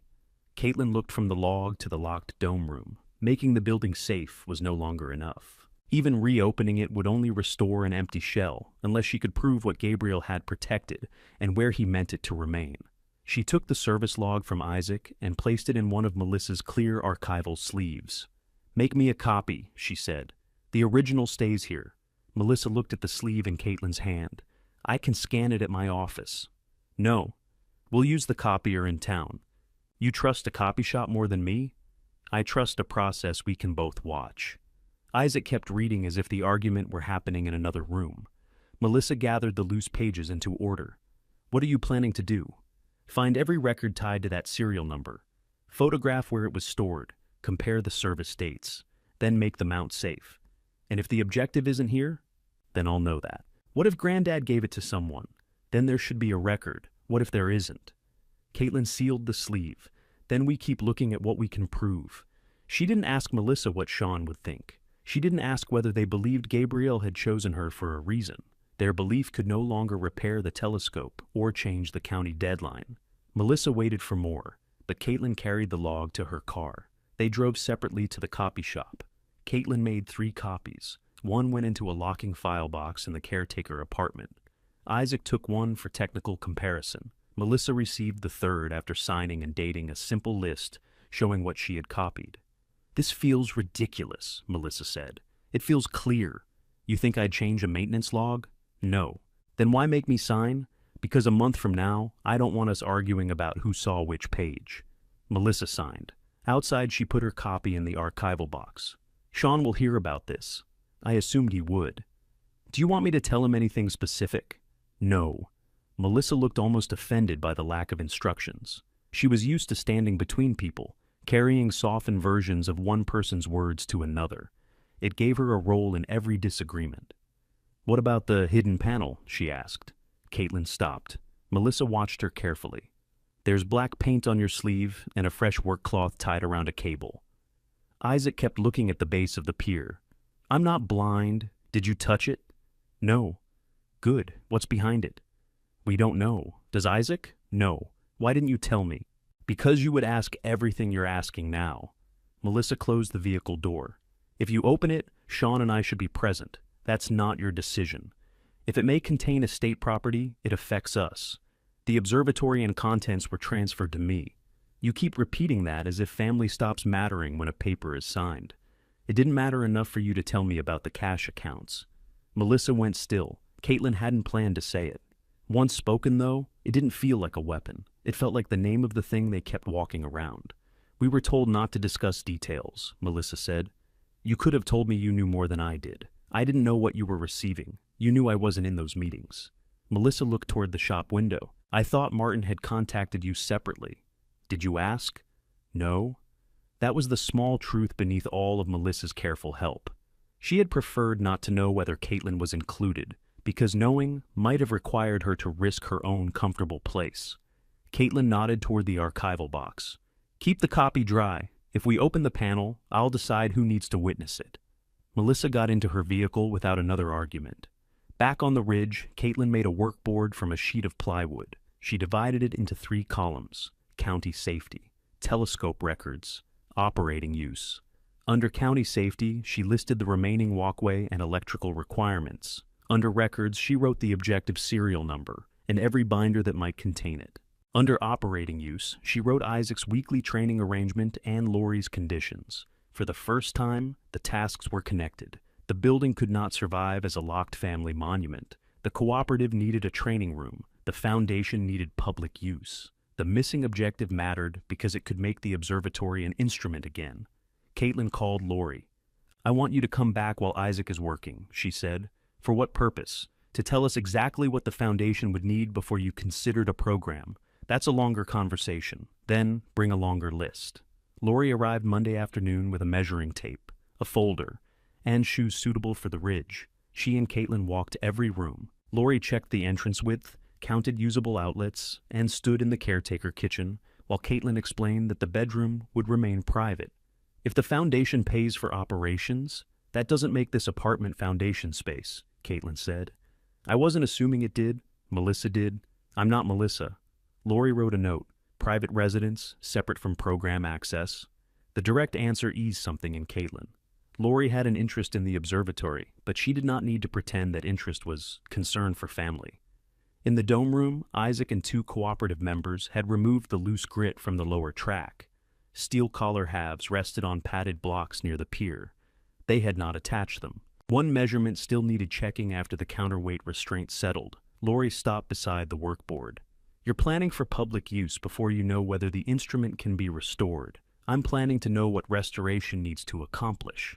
That's a better answer. She opened her folder. The foundation would require safe public access, insurance, a functioning primary instrument, monthly public nights, and a responsible operator. We would also want a workforce component if Isaac's cooperative remains involved. Adult repair apprenticeships, Isaac said from the floor. Lori looked at him. Structured ones. Not people wandering in and watching you work. They don't wander. They did when Gabriel ran the program. Gabriel gave poor directions. He gave no directions. They knew each other well enough to disagree without introduction. Caitlin listened as they argued over bench space, supervision, and whether foundation groups could observe repairs. The argument was useful. Each condition became something she could write down. What happens if we meet those requirements? Caitlin asked. Lori closed the folder.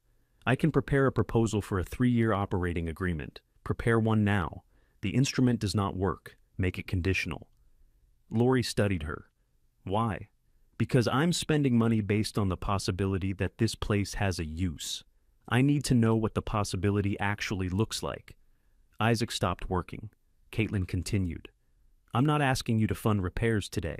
I'm asking you to put the conditions in writing, along with what the foundation would provide if we meet them. Lori had negotiated with people who offered dreams and expected institutions to pay for them. Caitlin was offering a damaged building, a missing objective, and a list of completed safety work. It was less impressive and more trustworthy. I can bring a draft letter of intent, Lori said. It won't bind the foundation board. It will show whether we're working toward the same thing. Yes. Bring it Thursday. Lori smiled slightly. Gabriel used to give me deadlines in my own meetings. Did they work?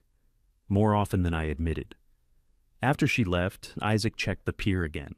Caitlin read the measurement while he held the gauge. 23 5/8, she said. That matches the field note. The corrected collar fit.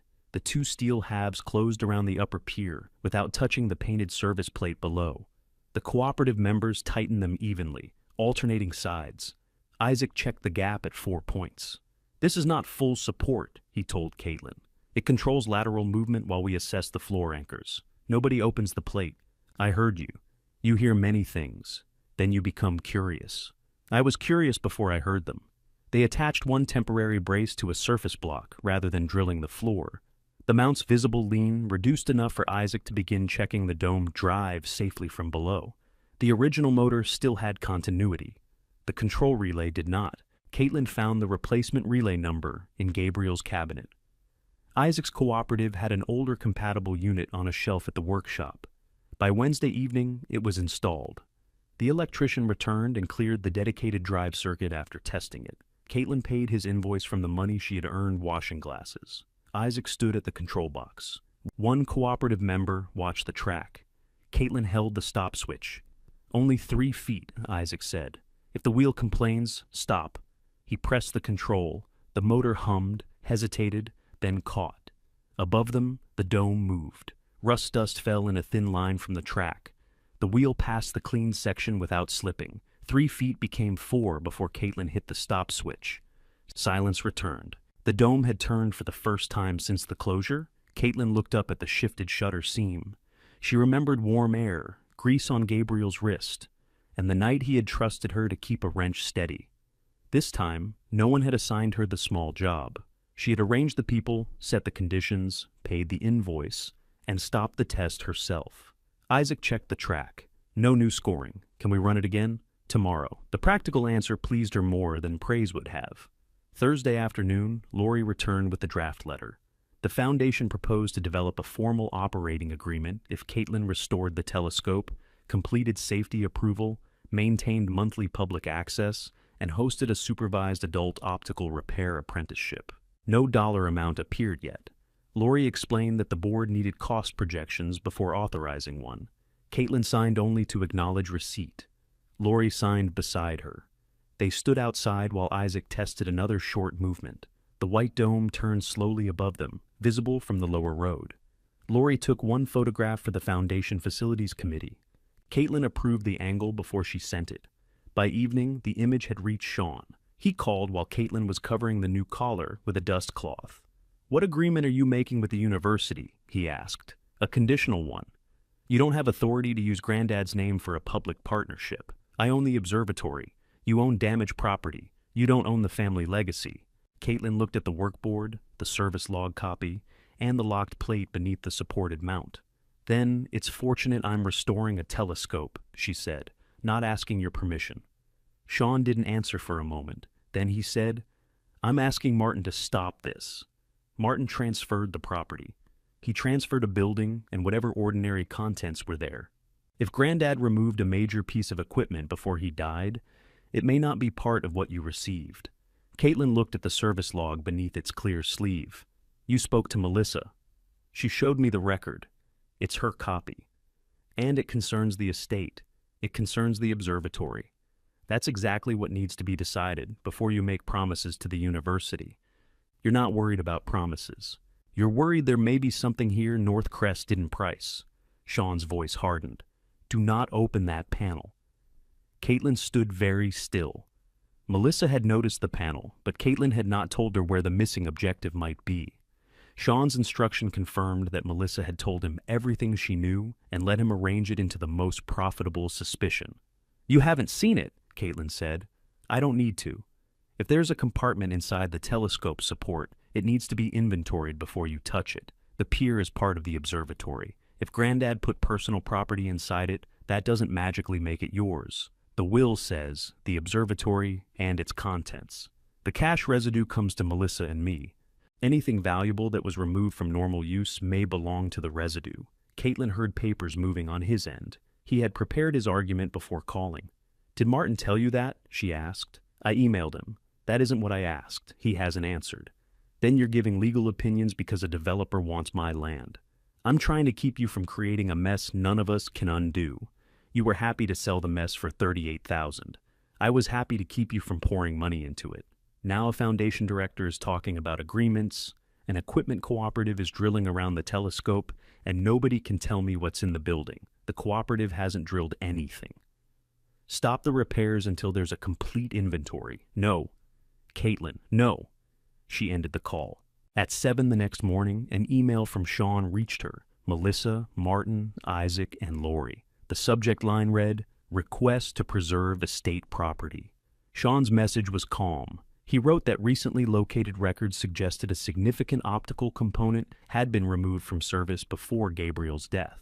He said the location and ownership of that component remained unknown until the estate clarified whether it belonged to the transferred real property or the liquid residue. He asked everyone to suspend alteration, access agreements, and foundation negotiations. He did not mention the developer. He did mention Caitlin's refusal to permit a complete family inventory. Melissa replied 12 minutes later, "I agree that a witnessed inventory would protect everyone, including Caitlin." Caitlin read that sentence from the mattress in the caretaker bedroom. Rain tapped against the new roof without coming through. The room was dry because she had paid to make it dry. The email treated the repair as alteration and her locked door as suspicious. Isaac called first. "Do not answer him while angry," he said. "I'm not angry. You answered too quickly. What does your cooperative want to do?"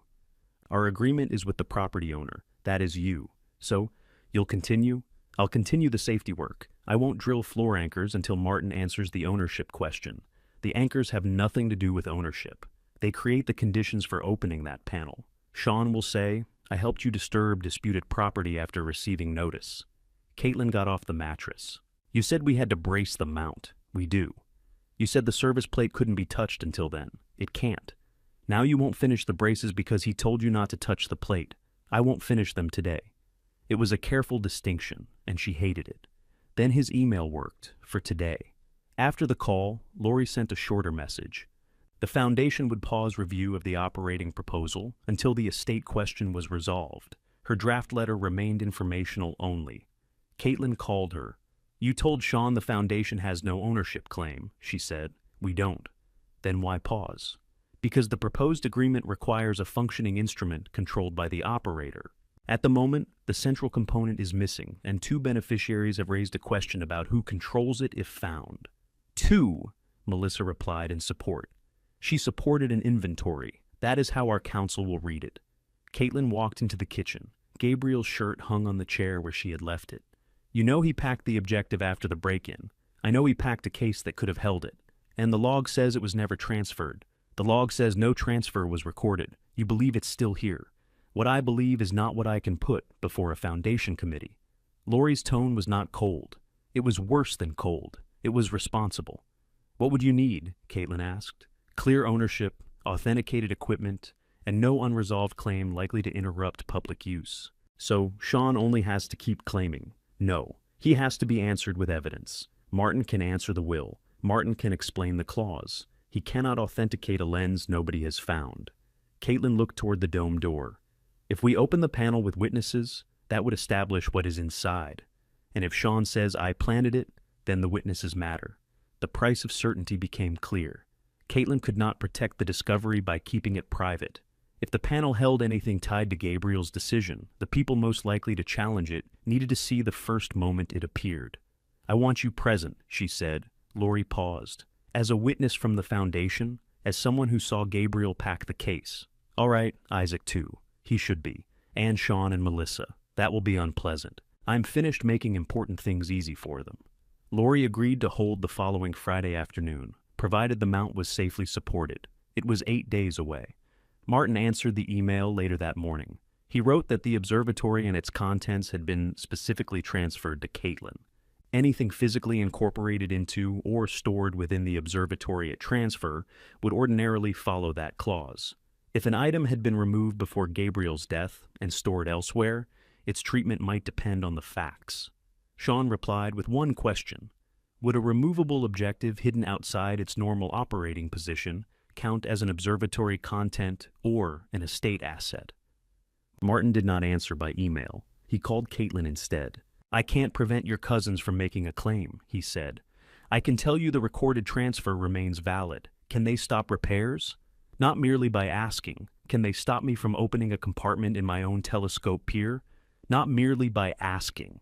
You keep saying that. Because I'm not giving you permission, you already have authority over the property. I'm telling you, Sean's request is not an order. What would you do? I would document the condition before opening, use qualified help, and have neutral witnesses. That's what I'm arranging. Then don't turn it into a performance. I don't want a performance. Family disputes become performances when people arrive hoping to win. Caitlin thought of Sean's calm email and Melissa's reply beneath it. I want to know what Gabriel left. Then keep the question that small. By afternoon, Sean's email had cost her the foundation review, delayed the floor anchors, and made every person helping her consider how their work might look later. The dome still turned, the roof stayed dry. Yet the first useful future she had built around those repairs had been placed on hold by a message sent from a clean office somewhere else. Caitlin drove to the workshop after her tasting room shift. Isaac was locking the rolling door. I need a full price for finishing the braces without cooperative labor credit, she said. You already have the credit. You paused. I paused drilling for one day. I can't build a plan around whether Sean sends another email. Isaac unlocked the door again and led her inside. He calculated shop hours, installation time, and new anchors. The full price added $1,100 beyond what she had agreed to pay. Caitlin didn't have it. I can cover $400 next week, she said. From washing glasses, from working, and the rest. I sell my furniture when I clear the duplex.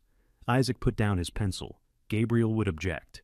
Gabriel isn't paying the invoice. He also wouldn't want you sleeping on a mattress beside a folding chair because you sold everything to open a metal plate. This isn't about the plate. What is it about? Knowing whether the observatory can work again. Isaac watched her for several seconds. You're still trying to earn something, he said. Not from Sean, from Gabriel. The words hurt more because Isaac said them without accusation. Caitlin looked at the steel brace drawing. He chose me before the storm. Then he hid something and didn't tell me. I can't ask him why. I can only decide whether I finish what's in front of me. And if the compartment is empty, then the mount still needs to be safe. If it holds scrap, the building still needs a telescope. If it holds the objective and Sean claims it, then I answer him. Isaac folded his arms. Keep your furniture. What? The cooperative voted this morning. We honor the labor credit as long as our work remains safety work. We pause only if a court or the property owner tells us to pause. Sean is neither. You could have told me that on the phone. The vote had not happened. So the anchors go in tomorrow after we scan the slab. Caitlin let out the breath she had been holding since dawn. Isaac pointed at her. Do not thank me as if it's charity. We need the training site. This is our risk too. Then put that in the installation record. I already did. The next day they scanned the concrete around the pier. One planned anchor point sat above an old electrical conduit.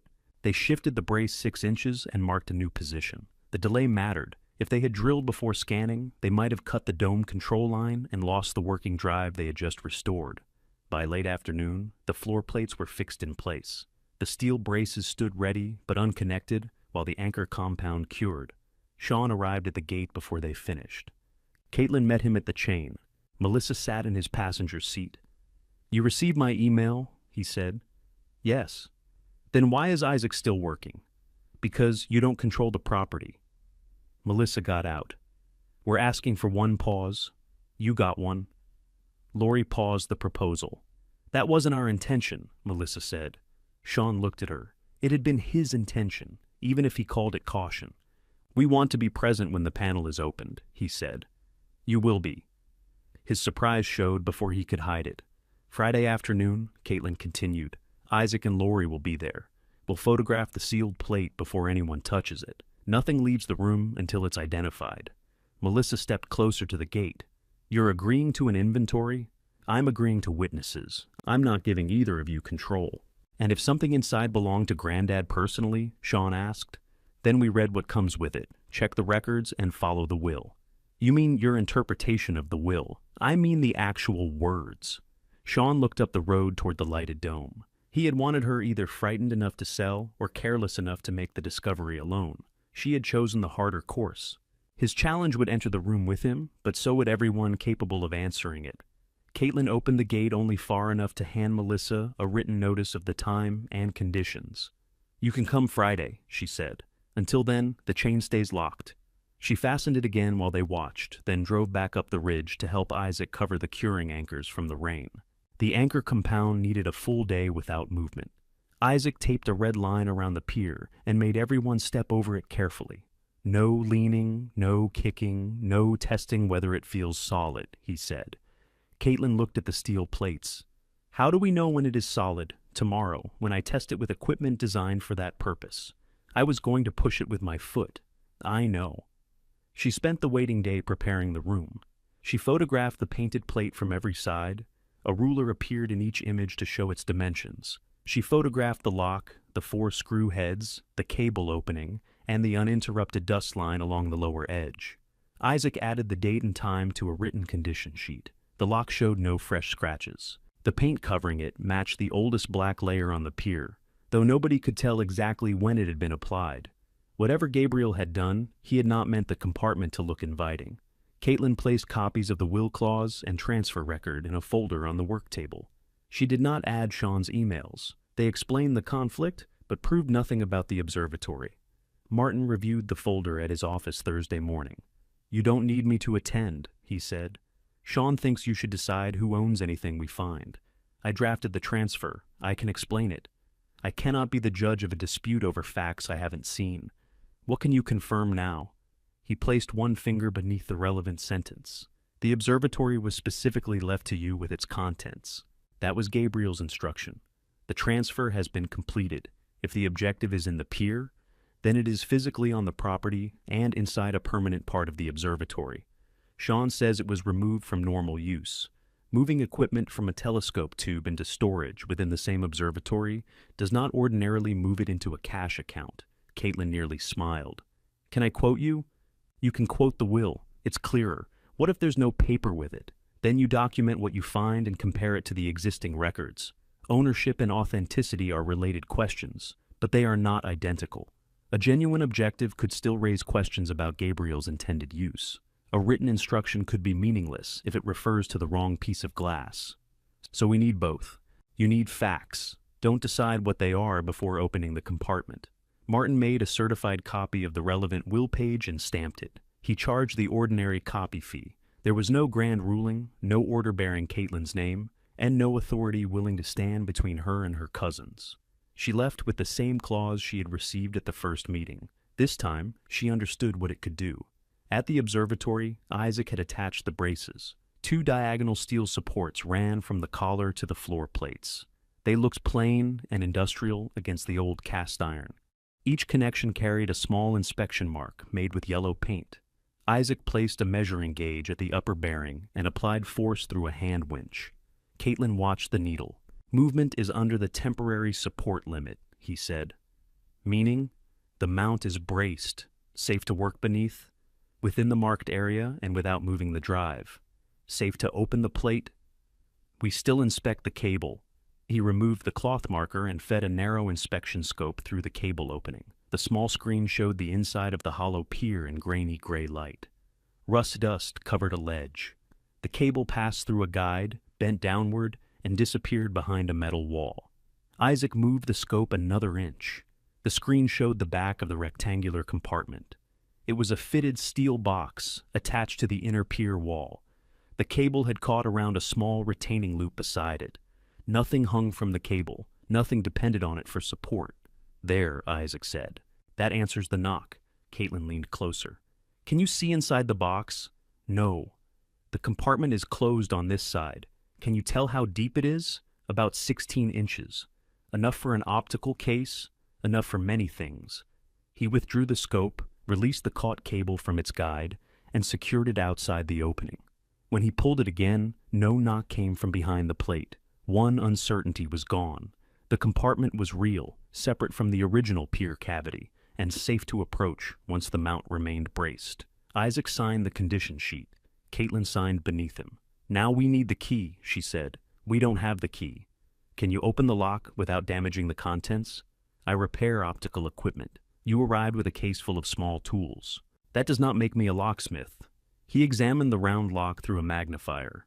"It's a simple cabinet cylinder. We can remove the 4 screws and keep the lock in the plate, assuming the paint releases. And if the plate won't move, We stop. No prying against the pier. Caitlin added that to the opening plan. Lori arrived after lunch with a camera tripod and a printed serial record from the Foundation archive. The number matched the final service log entry. Her record came from a program insurance form completed before the break-in attempt. This confirms the instrument used at public nights carried that objective, she said. It doesn't confirm what's behind the plate. Isaac compared the number to his old maintenance file. His record matched too. 3 records, same serial, he said. Gabriel's log, Foundation insurance, my service sheet. Can you authenticate the objective from the serial alone? Caitlin asked. No, a number can be copied. What will you test?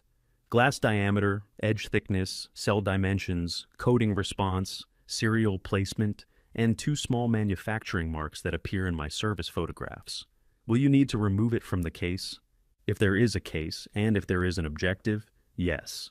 Lori set the tripod near the entrance, not directly facing the compartment. We should record the room, then the sealed plate, then a continuous view while it's opened. Sean will say the camera angle hides something, Caitlin said. Then let Sean approve the angle before we begin. The suggestion was fair. Caitlin disliked it anyway. Every precaution gave Sean a place in the discovery. That was the price of making his later denial harder. Her phone buzzed with a message from Melissa. Can I come up before Sean? We should talk privately. Caitlin agreed to meet her at 4. Melissa arrived carrying no archival box. She sat with Caitlin at the small kitchen table while the new roof creaked in the afternoon heat. Sean wants to bring Caleb tomorrow, she said. No, he says Caleb can confirm market impact. We aren't opening the panel to discuss land value. I told him that. Did he listen? No. Caitlin waited. Melissa ran her thumb along a scratch in the tabletop. If there's an objective inside, Sean will claim it was separated from the observatory before the transfer. Martin has already explained the clause. To you. He'll explain it to Sean if Sean asks. He has asked. He doesn't like the answer. That's different from not having one. Melissa looked toward the hall. Let me manage the family side of this. What does that mean? If something important is inside, we close it back up. We don't make decisions tomorrow. I'll talk to Sean, and we'll work out an inventory and public statement. Public statement? If the Foundation is involved, people will ask why Granddad hid the objective. We should agree on how it's presented. There is no we. You're doing it again. Doing what? Making ownership the answer to every relationship. Caitlin folded her hands on the table. Ownership is the answer when you're asking for control. I'm asking for time. No. You're asking me to find something in my building, close the door, and let you decide how the family receives it. I can keep Sean from turning this into a formal fight. How? Melissa hesitated. There was the bargain. She wanted access and influence in return for managing Sean's behavior. It was the family role she knew how to perform. Caitlin could accept it and make tomorrow easier. Melissa would stand beside her. Sean might lower his voice. The Foundation might hear one polished account instead of an argument. The cost would be placing another key in Melissa's hand. No, Caitlin said. Melissa pushed back from the table. Then don't expect me to control what he does. I don't. You should. He's angry. So are you. Yes. The honesty surprised them both. Melissa stood. I loved Granddad too. I know. Sometimes you act like being the person who stayed gave you more of him. Caitlin looked at Gabriel's shirt over the chair. Sometimes you act like leaving gave you authority over how staying should have been done. Melissa's eyes filled, but she did not cry. She picked up her handbag. If that case is real, everything changes, she said.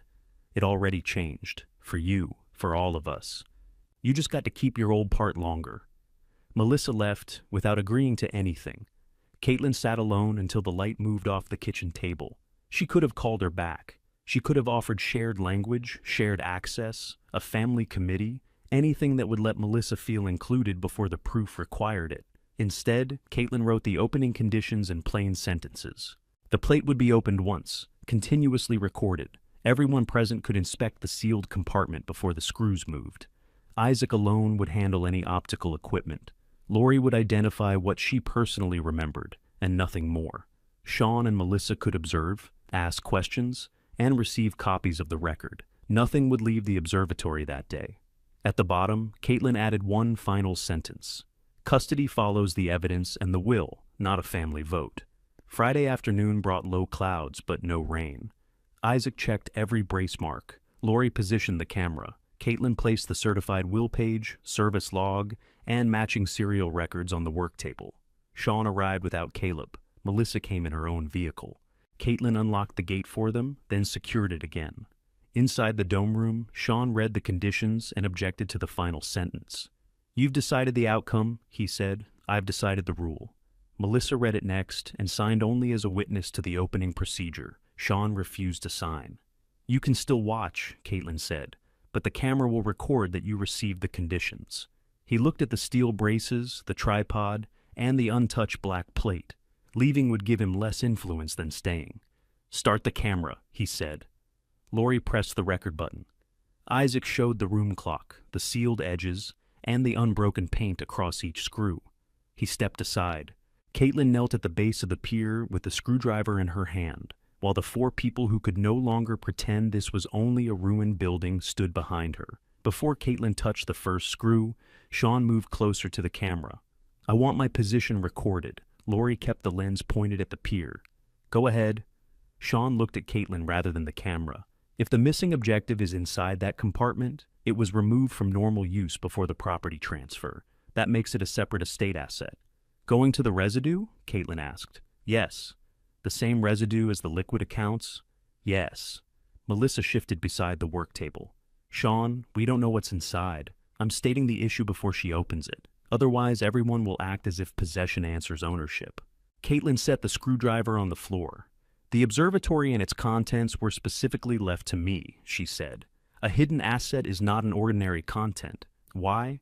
Because Granddad separated it from the telescope. We don't know that he put it here. You clearly think he did, and you clearly think it's yours if he did. Melissa and mine, according to the residue clause." Melissa looked at him. "Don't include me before we see the evidence. You supported the inventory request. I supported a witnessed inventory. I didn't decide ownership." Sean's jaw tightened.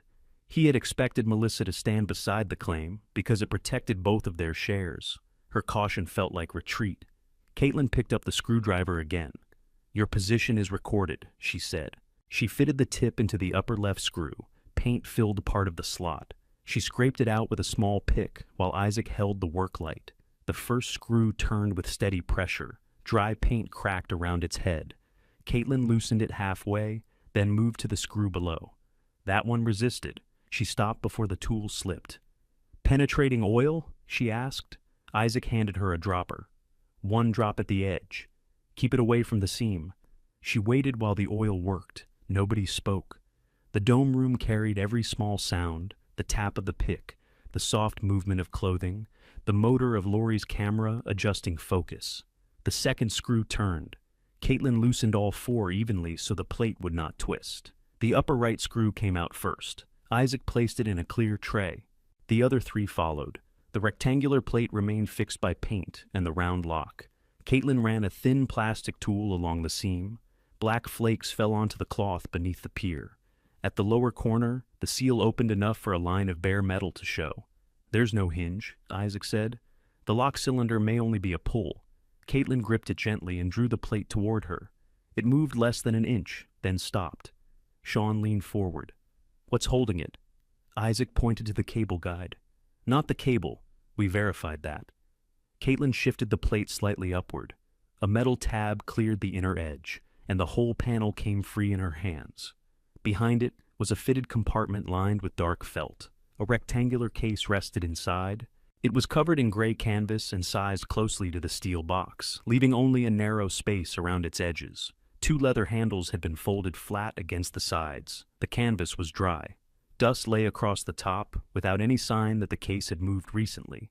Caitlin did not reach for it. "Continuous recording," Lori said quietly. "The compartment is open. The case remains in place." Isaac checked the space around it with his light. No wires attached, no support contact. "It can come straight out."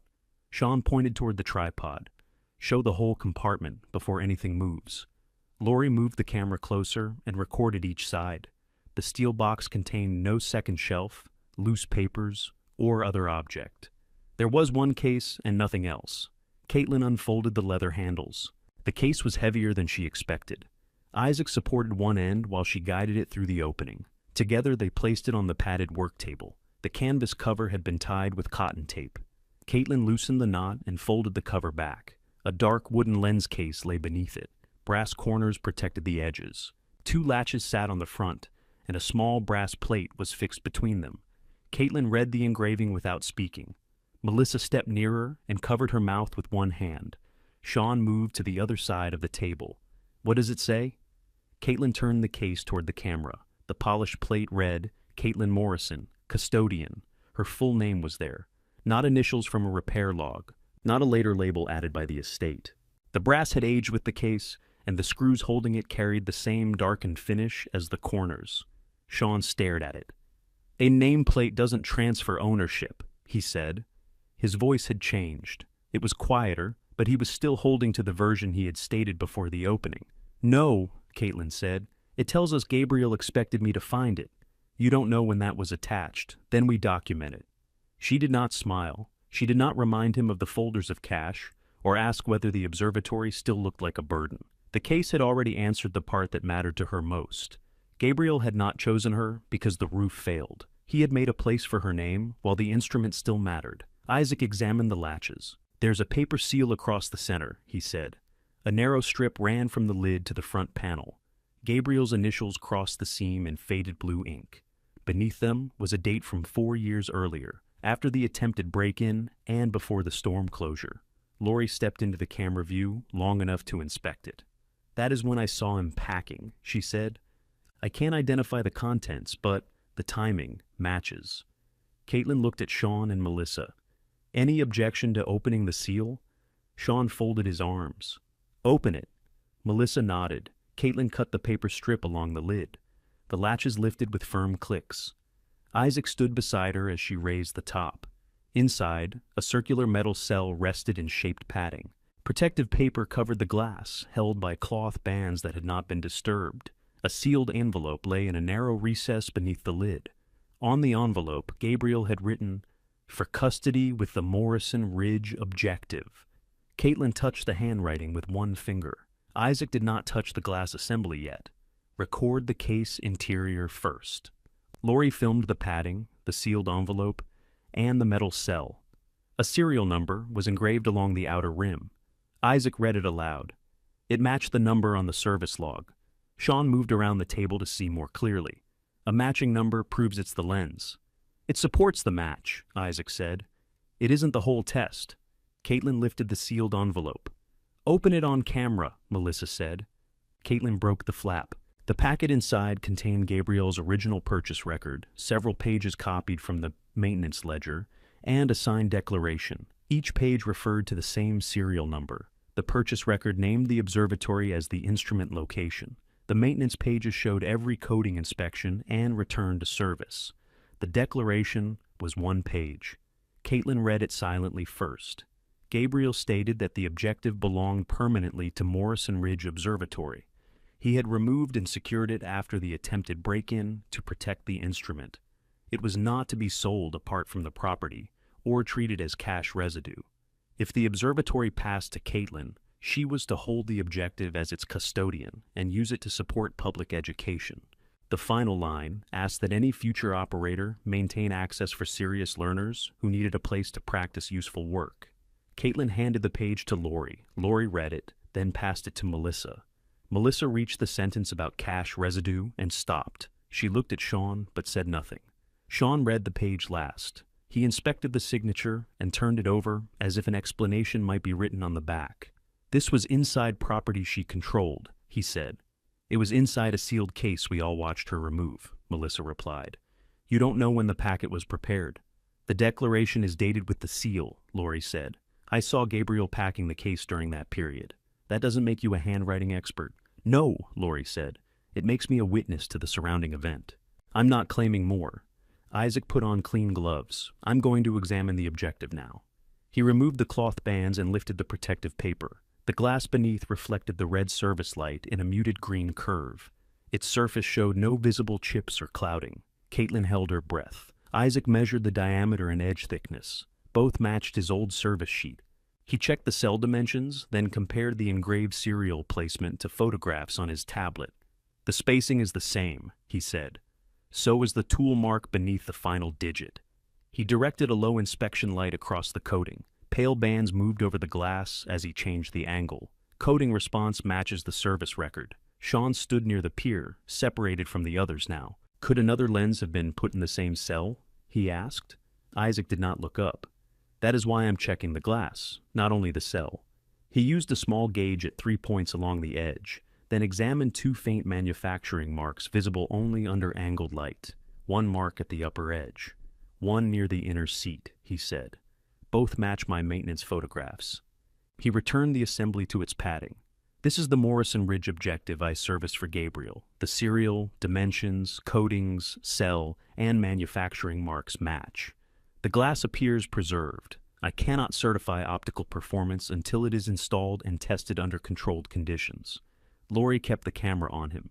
But you authenticate the objective itself? Yes.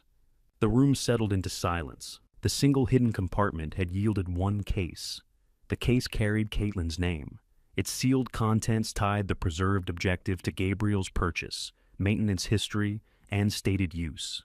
Nothing depended on a second account, another property, or a person arriving with a better claim. Caitlin laid the certified will page beside Gabriel's declaration. Sean looked at both documents. The will transfers the observatory and contents, Melissa said. His declaration says the objective stays with the observatory. I can read, Sean replied, then read what it means. He turned toward her. You were the one worried about family control. I was worried she'd shut us out. And now? Melissa looked at Caitlin. Now I know it wasn't ours to control. Sean's face tightened. You're giving up your share based on one afternoon. It was never our share. Caitlin placed Gabriel's declaration back in its protective sleeve. Sean had committed himself to a claim before the plate opened. The evidence had not punished him. It had simply left his claim with nowhere to stand. Lori stopped the recording only after every item had been returned to the open case and photographed again. What happens now? She asked. Caitlin looked at the objective resting beneath Gabriel's instructions. Isaac tests the mount and installs it when it's safe, she said. You prepare the operating proposal. The apprenticeship stays in it. Then she faced Sean and Melissa. You'll both receive copies of the recording and pack it. The originals stay here. Neither of you gets a key. Sean's eyes moved to the brass plate bearing Caitlin's name. He said nothing. Caitlin closed the case, but she did not return it to the pier. She carried it with Isaac to the locked optical cabinet, placed it inside, and turned the key herself. Sean left the dome room first. At the entrance, he stopped beside the workboard and read Lori's conditions again. You've made this impossible to sell, he said. Caitlin locked the optical cabinet and joined him. It wasn't yours to sell. I was trying to recover something from a property everyone thought was finished. You were trying to recover it for a developer. And now you're giving control to a university. No, I'm offering programs under an agreement I control. Sean gave a short laugh. You think that's different because they use nicer words. It's different because the observatory stays an observatory. Melissa came into the entrance with her copy of the opening conditions. Sean, stop. He turned on her. You changed sides the second you saw her name. I changed my mind when the evidence changed. You wanted access as much as I did. Yes. Melissa's answer left him nothing to expose. She continued. I treated family history as something I should manage. I was wrong. Sean tucked his phone into his pocket. Fine. You two can arrange the correct version together. Caitlin opened the front door. Sean paused beside her. When the operating costs exceed whatever Lori offers, don't call me. I won't. He had expected anger. Her calm answer gave him no argument to win. He walked down to his vehicle without looking back. Melissa remained near the counter. I should go too, she said.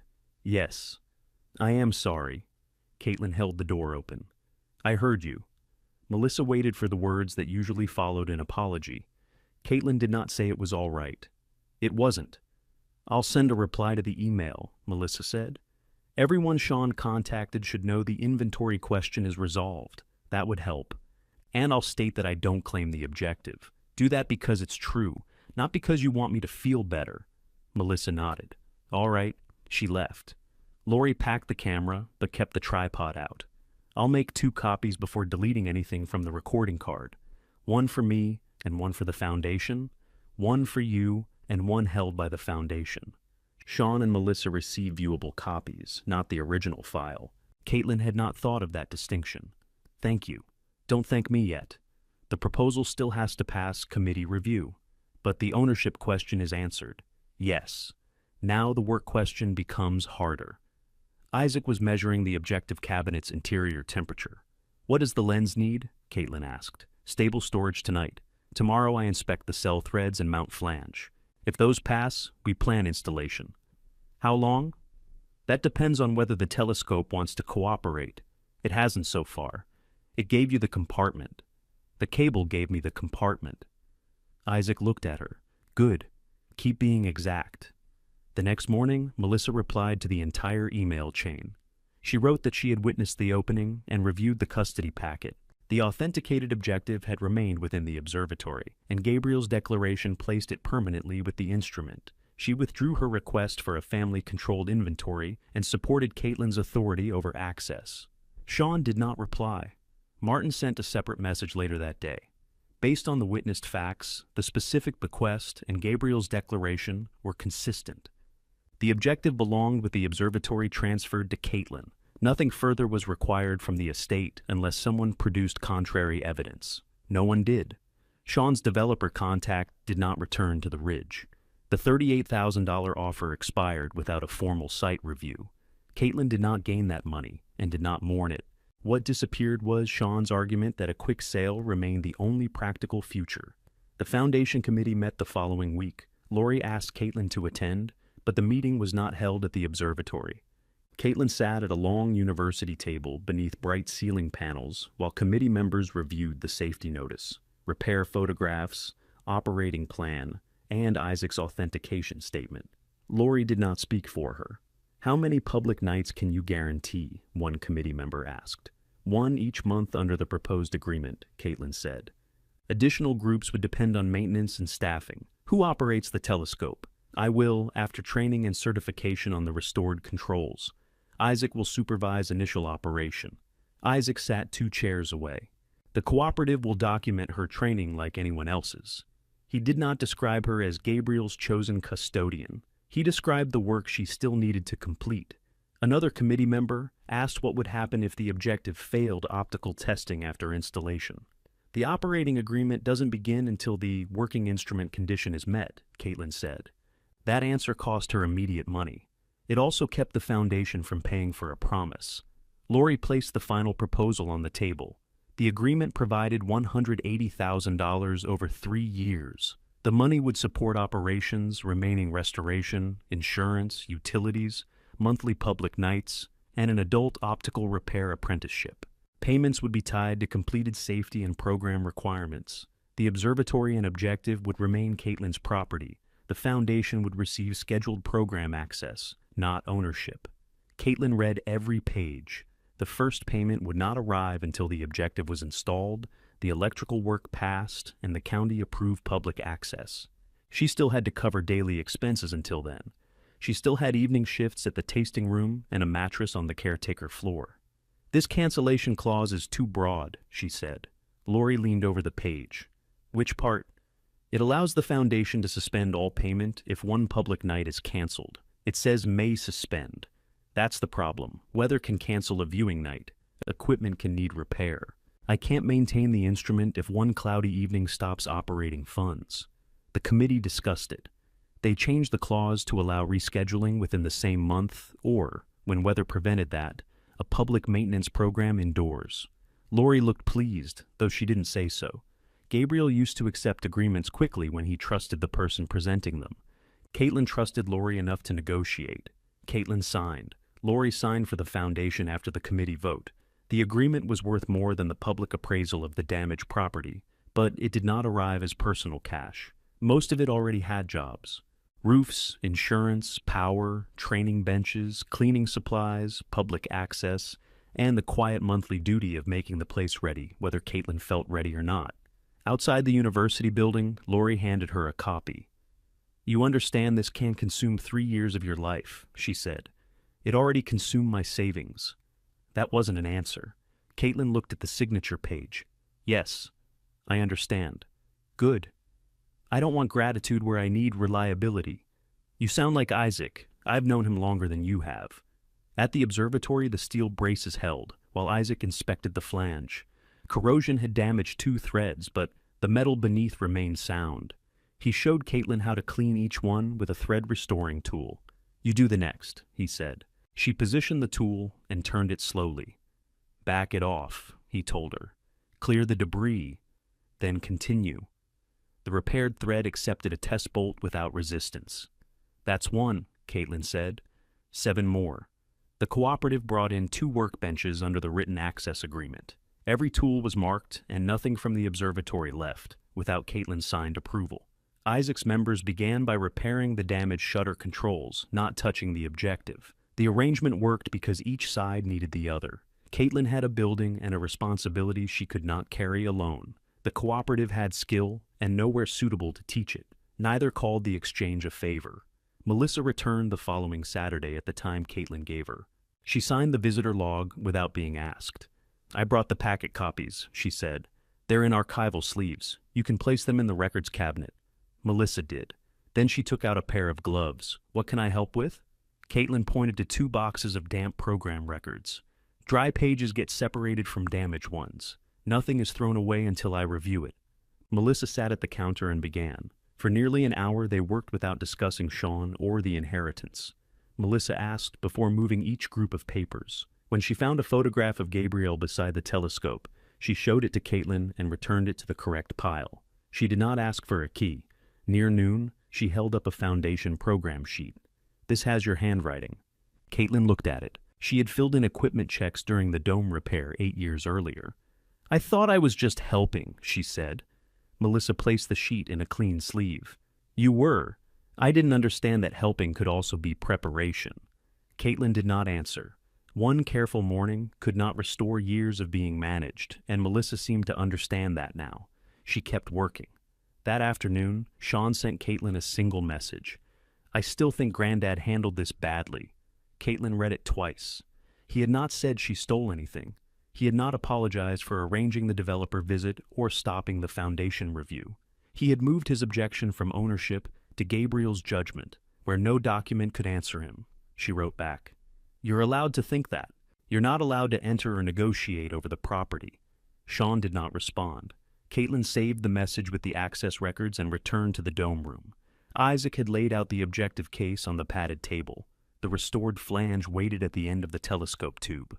The dome shutter was closed against an afternoon shower, and the braces stood firm beneath the mount. "Tomorrow morning," he said, "we install the glass." Caitlin looked at the brass plate on the case, then at the empty place where the objective belonged. "What time?" 7. "Before the room warms." She set her alarm while he completed the final preparation sheet.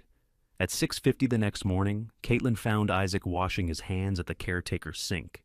"You're early," she said. "You're later than me. It's not 7. The glass doesn't care what your alarm said." The objective case rested unopened on the padded work table. Isaac had already checked the room temperature and cleaned the mounting flange.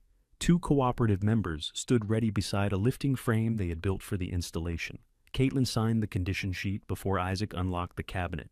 He opened the case and removed the protective paper. Morning light reached through the shutter seam and settled across the glass without exposing it to direct sun. "Clean gloves," Isaac said. "I know, I say it every time." Caitlin put them on. The lifting frame carried the weight, but human hands still had to guide the cell. Caitlin controlled the lower handle while Isaac watched the alignment marks. "Half an inch toward you," he said. She moved it. "Stop! Hold!" One cooperative member adjusted the frame. The objective cell reached the end of the telescope tube and settled against the restored flange. Caitlin inserted the first bolt by hand. It turned cleanly through the thread she had repaired. They worked around the cell in opposite pairs. No bolt was tightened fully until all were seated. Isaac checked the spacing twice, then let Caitlin make the final turn on each one with a measured wrench. When the last bolt reached its setting, nobody cheered. Isaac checked it again. "Now it's attached," he said. "That does not mean the telescope works." They rebalanced the mount slowly. The returned objective changed the weight exactly as Isaac had expected. The counterweight arm moved within its supported range and stopped where it should. By noon, the canvas cover was folded on the work table. For the first time since Caitlin inherited the observatory, She saw the telescope hole, the long green tube pointed toward the closed shutter. Brass wheels sat clean against the restored drive. The objective cell completed the front with a wide, dark ring. Nothing about it looked new, but every working part had been examined by someone willing to put a name beside the result. That evening, they opened the shutter and turned the dome. Isaac chose a bright star and centered it using the finder scope. Caitlin stood at the control box, moving the mount in small, measured steps. "Too far," he said. She corrected. "Now focus." The image began as a white blur. Caitlin turned the controls slowly. The blur tightened, trembled in the warm air, and became a bright point surrounded by clean rings. Isaac leaned into the eyepiece, then adjusted the testing camera. "The cell is aligned," he said. "Coatings are stable, no visible separation." "Does it work?" He moved aside. "Look." Caitlin placed her eye at the instrument. The star held. She had seen thousands of stars from the ridge, but this one arrived through glass Gabriel had protected for her to return. It did not explain why he had left her to find the plan in pieces. It did not excuse the silence around the estate table. It simply confirmed that the working heart of the observatory had survived. Caitlin kept looking until Isaac tapped the testing sheet. "Custodian signs last," he said. She signed her name. The completed optical test released the first foundation payment. Caitlin paid the remaining electrical invoice, replaced the unsafe walkway brackets, and bought insurance for public use. She kept her tasting room shifts until the money reached the operating account. The agreement covered observatory work, not every meal or private expense. Daniel returned before the county deadline. He tested the walkway rail, reviewed the electrical clearance, and inspected the repaired roof from his ladder. Inside the dome, he stayed outside the marked equipment area while Isaac demonstrated the emergency stop. Daniel drew a line through the last item on the safety notice. "Approved for scheduled public access," he said. "Capacity limits remain posted. Keep inspection records for the rail and electrical system." Caitlin taped the approval beside the workboard. The old notice had not been decorative, neither was the completed one. The cooperative began its apprenticeship with 4 working adults. On the first evening, Isaac placed a damaged survey instrument on the bench and made Caitlin explain the room rules. "No observatory equipment leaves without a signed record," she told them. "Personal rooms are beyond the kitchen door. If you don't know what a control does, ask before touching it." Isaac stood behind the group with his arms folded. "Anything else?" he asked. "Initial every completed repair." One apprentice smiled. "So she knows whose door to knock on?" Caitlin looked at Isaac. He had repeated Gabriel's line to them. "That's exactly why," she said. The first foundation group came the following week. Lori arrived early with a printed attendance list and stopped at the apartment entrance. "May I use the kitchen sink?" she asked. Caitlin opened the door. "Yes." Lori had remembered the boundary without needing it repeated. They tested the public route together. Lori checked the benches and read floor lights. Caitlin checked the dome controls and the weather. When clouds covered the western sky, Lori suggested canceling. "We have an indoor option now," Caitlin said. Isaac's apprentices demonstrated how the objective cell had been inspected and installed. The clouds opened before the program ended, and Caitlin gave the group 20 minutes at the eyepiece. The foundation had not returned because Gabriel's name made a good memory. It returned because the building worked. Melissa continued coming on scheduled Saturdays. She helped preserve the remaining program records and created a searchable index on the observatory computer. She asked before posting any photograph. When the index was finished, she gave Caitlin the administrator password and kept no private copy. "I can still help with updates," Melissa said, through the shared account. "I know." Their conversations remained careful. Some days they spoke easily. Other days, one wrong tone brought the estate table back between them. Melissa no longer tried to fix that discomfort by taking charge, and Caitlin no longer traded access for peace. Sean stayed away during the final repairs. He did not challenge Martin's conclusion. He did not answer Melissa's correction to the email chain. A month later, his name appeared on the registration list for the first full public night. Caitlin considered calling him. She didn't. He arrived at the same gate as everyone else and parked where a volunteer directed him. Melissa came separately. Neither received private access before the program. Sean entered the dome while an apprentice explained the restored drive. He looked at the telescope, the new rail brackets, and the brass plaque beside the public room door listing the operating partners. "You kept the old paint," he said to Caitlin. "Isaac said stripping it would do more harm than good." Sean nodded. Granddad would have agreed. It was not an apology. Caitlin did not turn it into one. When his turn came at the eyepiece, she adjusted the platform and told him where to place his hand. "What am I looking at?" he asked. "A double star." He bent to the eyepiece. "I see one." "Use the fine focus." Small movement. Sean turned the control. After a moment, his shoulders lowered. "There are two," he said. "Yes." He stepped away and let the next person take his place. Before leaving, he stopped at the visitor register. He signed his name and wrote no message beside it. Then he handed Caitlin the pen instead of carrying it away. That was all he could offer that night. She accepted the pen, not the unfinished explanation behind it. The caretaker apartment changed more slowly than the dome. Caitlin brought over the furniture she'd almost sold. Her table fit beneath the kitchen window. She bought a simple bed frame and painted the repaired wall a warm cream. Gabriel's blue work shirt went into the bedroom closet, not as a shrine, but because it belonged with the ordinary clothes of someone living there. On public nights, the apartment door remained locked until the last visitor left. Afterward, Isaac's apprentices stored their tools, Lori collected the attendance sheets, and Melissa returned the records cabinet key to Caitlin.